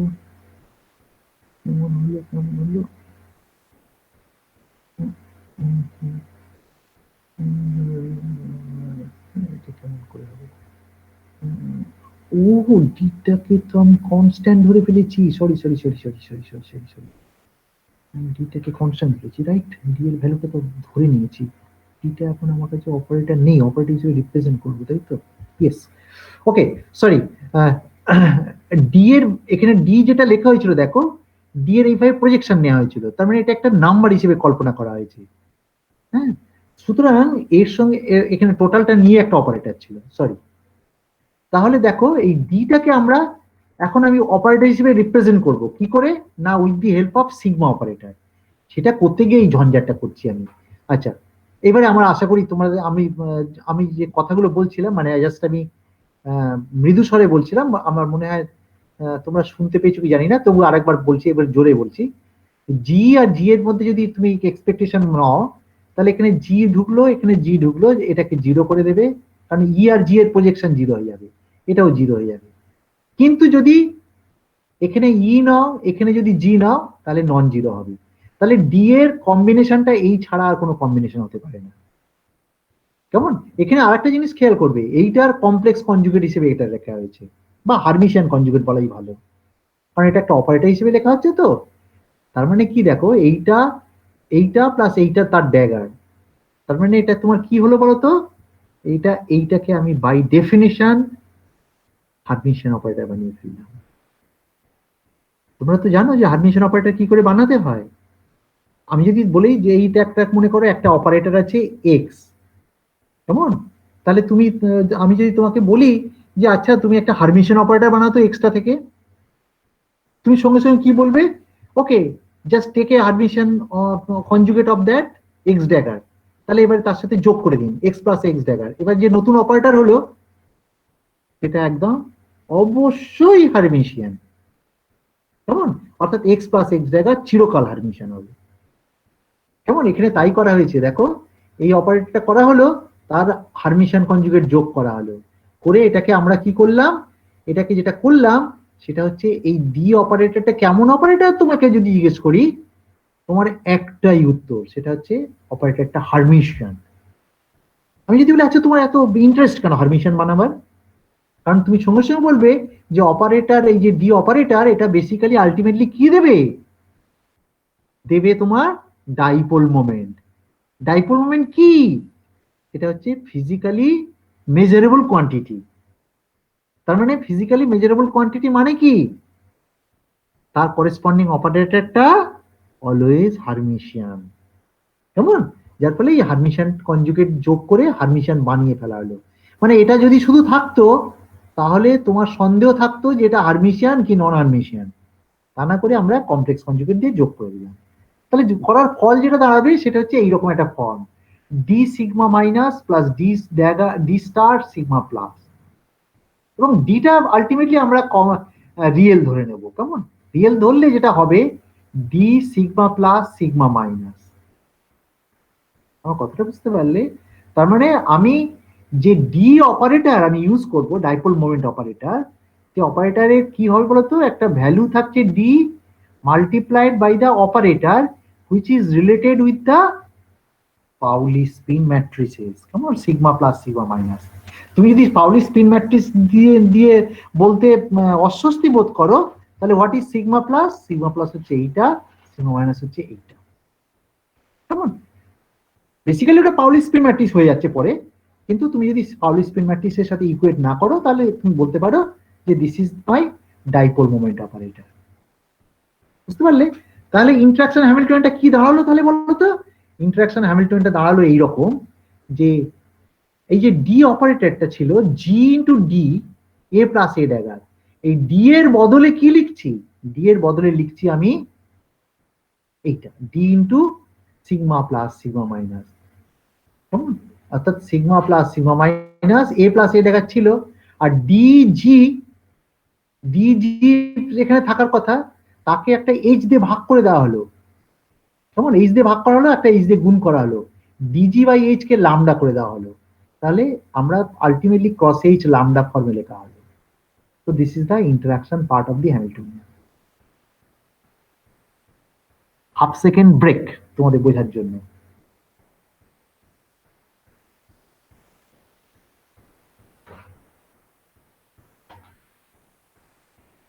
সরি, হাফ সেকেন্ড না, হাফ মিনিট।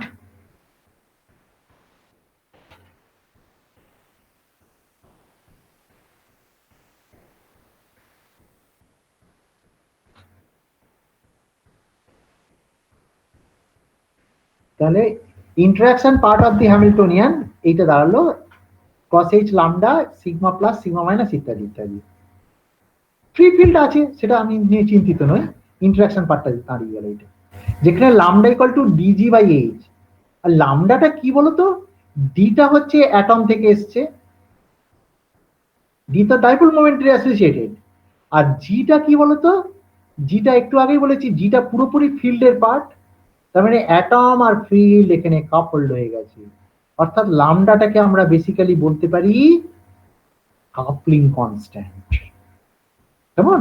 সুতরাং লামডাটাকে আমরা বলবো কাপলিং কনস্ট্যান্ট, ভবিষ্যতে বলে যাবো, কেমন। লামডাটা হচ্ছে কাপলিং কনস্ট্যান্ট, অর্থাৎ লামডার ভ্যালুটা যত বেশি হবে তত তাদের ইন্টারাকশন স্ট্রেংথটা বেশি, কেমন। আচ্ছা বেশ, এই হ্যামিল্টনটা পেয়ে গেছি। এই হ্যামিল্টনটা কি বেসিক্যালি সেটা দেখা যেতে পারে।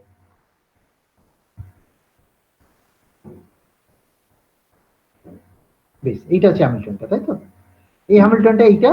আচ্ছা, এরপরে দেখো হ্যামিল্টনটা আমি এবারে কমপ্লিট হ্যামিল্টনটা লিখতে হবে। কমপ্লিট হ্যামিল্টন মানে কি বলতো? একটা হচ্ছে অ্যাটমের পার্ট আছে, একটা হচ্ছে ফিল্ডের পার্ট আছে, একটা হচ্ছে ইন্টারাকশন পার্ট আছে। আমার 3 রকম পার্ট লিখতে হবে হ্যামিল্টনের মধ্যে। আমার কথাটা বুঝতে পারছো? যে অ্যাটম নিজস্ব একটা হ্যামিল্টনিয়ান আছে, অ্যাটমিক হ্যামিল্টনিয়ান, ঠিক আছে? আচ্ছা, এইবারে ফিল্ড, ইলেকট্রোম্যাগনেটিক ফিল্ড, তার একটা হ্যামিল্টনিয়ান আছে। আর কি, দুজনের মধ্যে ইন্টারাকশনের ফলে একটা হ্যামিল্টনিয়ান তৈরি হয়েছে। ইন্টারাকশনের ফলে যে হ্যামিল্টনিয়ান সেটা হচ্ছে এইটা। অ্যাটমিক হ্যামিল্টনিয়ান আর ফিল্ড হ্যামিল্টনিয়ানটা লিখতে হবে। ফিল্ড হ্যামিল্টনিয়ানটা এইটা লেখা হয়েছে দেখো, ক্রস এইচ ওমেগা এ ড্যাগার এ প্লাস একটা হাফ লেখা উচিত ছিল, কিন্তু হাফটা এখানে লেখা হয়নি কারণ এটা 0 পয়েন্ট এনার্জি বলা হয়। যেমন 0 পয়েন্ট এনার্জি আর কিছু হবে না, কারণটা হচ্ছে কি বলতো? কারণটা হচ্ছে তুমি যখনই তুমি হাইজেনবার্গ অপারেটর ইকুয়েশন করবে, তখন ওইটা যখনই অপারেটরের মধ্যে ওই যে 0 পয়েন্ট এনার্জি যে পার্ট যেটা আছে, সেটা একটা ফেজ ফ্যাক্টর হিসেবে থাকবে সবসময়। কেমন? ওটা নিয়ে আমাদের কোনো টেনশন নেই। অর্থাৎ আমি 0 পয়েন্ট এনার্জিটাকে বাদ দিয়ে দিলাম, রাখলেও কোনো কিছু যায় আসে না। কেমন? সুতরাং 0 পয়েন্ট এনার্জি যেটা থাকার কথা, অর্থাৎ হ্যামিল্টনের মধ্যে ক্রস এইচ ওমেগা এ ড্যাগার এ প্লাস হাফ হওয়া উচিত ছিল, যে হাফটাকে বাদ দিয়ে ক্রস এইচ ওমেগা এ ড্যাগার এ রাখা হয়েছে। এটা হচ্ছে ফিল্ডের এনার্জি। অর্থাৎ এখানে বোধহয় বলে দিয়েছে, দেখবে, the free field Hamiltonian is after dropping the 0 point energy term. কেমন? 0 পয়েন্ট এনার্জিটা বাদ দেওয়া হয়েছে। আচ্ছা, অ্যাটমিক হ্যামিল্টনটা কি করে লেখা হলো? অ্যাটমিক হ্যামিল্টনটা লিখতে গিয়ে আমরা একটু কায়দা করে লিখলাম। কি করে কায়দা করলাম? না, অ্যাটমের লেভেলটাকে আমি কল্পনা করে নিচ্ছি। দেখো, এখানে হচ্ছে অ্যাটমিক লেভেলটা, এটা হচ্ছে জি, এটা হচ্ছে ই। মনে করো আমি এমন একটা কোঅর্ডিনেট সিস্টেম ইউজ করছি যেখানে হচ্ছে ঠিক এই মাঝখানে 0 এনার্জি 0। এটা তো এনার্জি স্কেল, এটা এনার্জি স্কেল। ওপরের দিকে এনার্জি বাড়ছে, নিচের দিকে এনার্জি কমছে, অর্থাৎ নেগেটিভ হচ্ছে এনার্জিটা। তাহলে এটা মনে করো 0 এনার্জি। আর এই টোটাল গ্যাপ যেটা, সেটা যদি মনে করো cos h ওমেগা 0 হয়, ট্রানজিশন ফ্রিকোয়েন্সিটা, তাহলে এটাকে আমি ভাবতে পারি ঠিক মাঝামাঝি যদি ই ইকুয়াল টু 0 ধরি, তাহলে এইটাকে বলতে পারি হাফ cos h ওমেগা 0, অর্থাৎ এই ই। আর ই জি সেটা হচ্ছে minus half cos h omega 0। তোমরা বুঝতে পারছো, নিশ্চয়ই এগ্রি করছো? অর্থাৎ এই যে এটাকে এক্সাইটেড স্টেট যদি বলো, তার এনার্জি হবে হাফ cos h ওমেগা 0, আর যদি গ্রাউন্ড স্টেট বলো এটাকে, তাহলে তার এনার্জি হবে minus half cos h omega 0। এইটাকেই আমরা, এইটা তো অ্যাটমিক এনার্জি বেসিক্যালি, এই অ্যাটমিক এনার্জিটাকে আমরা ইন টার্মস অফ অপারেটর কি করে লিখছি দেখো। এইটা লেখা হলো এইরকম ভাবে,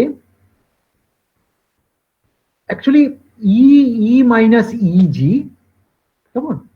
এটার মানে কি বলতো? ই মানে কত? ই মানে কত? এই যে একটু আগে বললাম, ই মানে হচ্ছে তোমার হাফ cos h ওমেগা 0। কেমন? ঠিক আছে, তাহলে হাফ cos, সরি,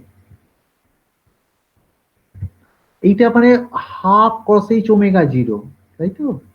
এটা half cos h omega 0 minus of minus half cos h omega 0। তাহলে কি দাঁড়ালো বলো তো? এটা দাঁড়ালো আলটিমেটলি cos h ওমেগা 0 তার বাই 2, তাই তো? তাই বাই 2 মানে করার অর্থ কি বলতো? বাই 2 করার অর্থ হলো ঠিক মিডল পজিশনে চলে আসলে, কারণ cos h ওমেগা 0 হচ্ছে ফ্রিকোয়েন্সি গ্যাপ, তাকে হাত দিয়ে ভাগ, 2 দিয়ে ভাগ করা মানে কি? তুমি 0 লেভেলে চলে এলে। আচ্ছা, 0 লেভেল, এইবারে তুমি ইনভার্সন দিয়ে গুণ করে দাও। যদি অ্যাটমটা উপরে থাকে তাহলে এইচ এটা পজিটিভ হবে, আর যদি অ্যাটমটা যদি নিচে থাকে, অ্যাটমটা উপর নিচ মানে কি? এর রেসপেক্টে উপরে অথবা এর রেসপেক্টে নিচে থাকার অর্থ এনার্জি। তাহলে কি করতে হবে? জাস্ট সিগমা 3 দিয়ে গুণ করে দাও, করলেই তুমি করেসপন্ডিং অ্যাটমের এনার্জি পাবে। অর্থাৎ অ্যাটমটা ওই 0 লেভেলের উপরেও থাকতে পারে, নিচেও থাকতে পারে। 0 লেভেলের উপরে থাকলে বা নিচে থাকলে তার করেসপন্ডিংলি এনার্জিটা টেক কেয়ার করবে। কেমন? অর্থাৎ ইনভার্সন দিয়ে গুণ করে দেওয়া হলো। তাহলে এই যে this is the atomic Hamiltonian, সেটা half cos h omega 0 sigma 3। দেখো, অ্যাটমিক হ্যামিল্টনিয়ানটাকে আমরা কিভাবে লিখলাম? ইন টার্মস অফ অপারেটর লিখে দিলাম। বুঝতে পেরেছো কেন? না আমি সবগুলো অপারেটর টার্মসে লিখবো হ্যামিল্টনিয়ানটাকে? আচ্ছা, তাহলে দেখো সব অপারেটর টার্মসে লেখা হয়ে গেছে, interaction, atomic Hamiltonian, field Hamiltonian. তাহলে টোটাল হ্যামিল্টনিয়ান কত হলো? এই তিনটের যোগফল। এই তিনটের যোগফলটা করলে তাহলে কি হবে? এই দেখো, HA plus HA plus HI, half cross H omega 0 sigma 3, এটা হচ্ছে অ্যাটমিক হ্যামিল্টনিয়ান, এইটা হচ্ছে ফিল্ড হ্যামিল্টনিয়ান, আর এই অংশটা হচ্ছে ইন্টারাকশন হ্যামিল্টনিয়ান। ব্যাস, হ্যামিল্টনটা কনস্ট্রাকশন হয়ে গেছে। এরপরে তার কোনো ব্যাপারই নয়। এবারে আমরা যেটা করব, evolution of the operators. Operator evolution করব কি করে? না তোমরা তো জানো প্রেসক্রিপশনটা, সেটা হচ্ছে হাইজেনবার্গ অপারেটর ইকুয়েশন অফ মোশনটা ইউজ করতে হবে। শ্রোডিঙ্গার ইকুয়েশন তো এখানে ইউজ করতে পারবো না, এখানে করতে হবে Heisenberg operator equation of motion.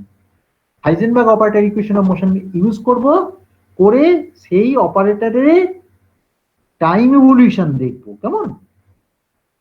বুঝতে পেরেছো? তাহলে আমার এই হ্যামিল্টনের রেসপেক্টে করব। তবে তোমাদের জন্য বলি যে এই যে হ্যামিল্টনিয়ান, এই হ্যামিল্টনিয়ানটা কিন্তু খুব ডেঞ্জারাস হ্যামিল্টনিয়ান, বুঝতে পারছো? এবং এই হ্যামিল্টনিয়ানটা এক্স্যাক্টলি সলভেবল, মানে একদম এক্স্যাক্ট সলিউশন দেয়। এটা ভারী ইন্টারেস্টিংও বটে, কারণ এক্স্যাক্ট সলিউশন পাওয়া যায়, এবং একমাত্র এক্সাম্পল যেখানে তোমার এক্স্যাক্ট সলিউশন পাওয়া যায়। সুতরাং এইরকম একটা সলিউশন কে দিয়েছিল বলতো? জেমস, মানে ইটি জাইন্স, অ্যান্ড আরেকটা হচ্ছে FW কামিংস। দুজনে কিন্তু আলাদা আলাদা করে করেছিল, অর্থাৎ তারা কেউ কারোরটা দেখেনি, তারা দুজনে একই রেজাল্ট পেয়েছিল। অর্থাৎ, এবং এটাকে আমরা পরবর্তীকালে এটাকে বলি জেমস কামিংস মডেল। কেমন? অর্থাৎ এই যে হ্যামিল্টনিয়ানটা, এই হ্যামিল্টনটাকে বলা হচ্ছে জেমস কামিংস হ্যামিল্টনিয়ান। তবে এটাকে এখন জেমস কামিংস হ্যামিল্টনিয়ান বলি না, আর একটু এগিয়ে নিয়ে গিয়ে বলি। মানে আমরা সব জিনিসগুলো তৈরি করে ফেলেছি, কিন্তু একটু এগিয়ে নিয়ে যেতে হবে, তবে জেমস কামিংস হ্যামিল্টনিয়ান বলতে পারবো। কারণ যেটাকে আমরা টেকনিক্যালি জেমস কামিংস হ্যামিল্টনিয়ান বলি, সেটাতে আসছি। কেমন? সেটাতে আসার জন্য আমি তোমাদের বললাম যে এই হ্যামিল্টনটা খুব ডেঞ্জারাস। কেন না? এটা যে অবস্থায় আছে সেই অবস্থায় সলভ করতে পারা যাবে না। তাহলে কি করতে হবে না? আবার সেই কোনো একটা অ্যাপ্রক্সিমেশনের মধ্য দিয়ে যেতে হবে। সেই অ্যাপ্রক্সিমেশনটা কিন্তু অত্যন্ত ভ্যালিড। তুমি হয়তো বলবে কি আপনি মাঝে মাঝে বলছেন এটা এক্সাক্ট সলিউশন পাওয়া যায়, আবার কখনো বলছেন অ্যাপ্রক্সিমেশন, এটার মানে কি? এটার মানে হচ্ছে আমরা যে অ্যাপ্রক্সিমেশনটা নিচ্ছি সেই অ্যাপ্রক্সিমেশনটা এতটাই ভ্যালিড, এতটাই যুক্তিপূর্ণ যে ওটাকে আমরা অ্যাপ্রক্সিমেশন যদিও বলছি, কিন্তু টেকনিক্যালি ওটা অ্যাপ্রক্সিমেশন নয় বেসিক্যালি। কেমন? এটা বোধহয় আরেকটু এগোলে তারপরে তোমাদের বলা সুবিধা হবে আমার পক্ষে। কেমন?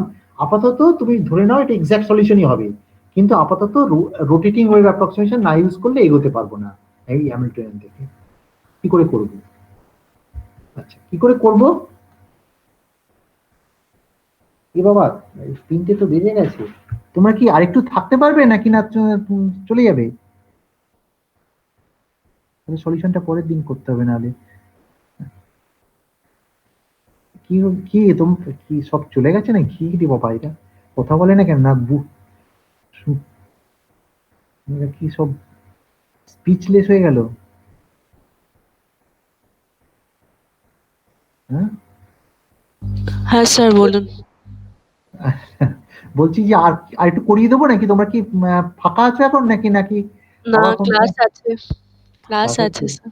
হ্যাঁ হ্যাঁ, হ্যাঁ স্যার, ক্লাস আছে। আচ্ছা বেশ, ঠিক আছে, তাহলে এই পর্যন্ত থাক আজকে। আর আচ্ছা, পরের দিন আর রিপিট করবো না, জানো এই রিপিট করতে গেলে না আচ্ছা আমার বড্ড সময় চলে যাচ্ছে।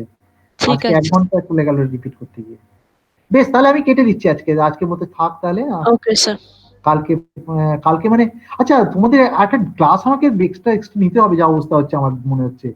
আমি তো প্রায় ক্লাস পাচ্ছি না। আচ্ছা, পরের ক্লাসটা কবে হবে বলো তো? আচ্ছা, এর মধ্যে তো না ছুটি পড়বে যখন, তখন তো অন্য ক্লাসগুলো বন্ধ থাকবে, সেই সময় আমি কিছু ক্লাস নিয়ে নেবো। কেমন? ঠিক আছে? এখন আমি তোমাদের উপরে চাপ দিচ্ছি না, কারণ তোমরা অন্য ক্লাস করছো তো। কি শ্রেয়সী কিছু বলছো? না বললাম ঠিক আছে, তখনই তাহলে বাপ্পা, নিয়ে নেবেন। এই জন্যই তোমাকে এত পছন্দ করি। বেশ, ঠিক আছে, তাহলে ঠিক আছে তো। আচ্ছা, তাহলে পরে ক্লাসটা নেবো যখন একটু ছুটি টুটি পড়বে, কেমন? আচ্ছা, তোমরা কিন্তু সেওসির উপরে রেগে যাও না, এটা আমারও কথা, যে আমি ক্লাসটা নিতাম আর কি। সেওসি শুধু সেটা অ্যাকনলেজ করেছে। আচ্ছা ঠিক আছে, আজকে কেটে দিচ্ছি, কেমন? ঠিক আছে, ঠিক আছে, ভালো থেকো, পরের সপ্তাহে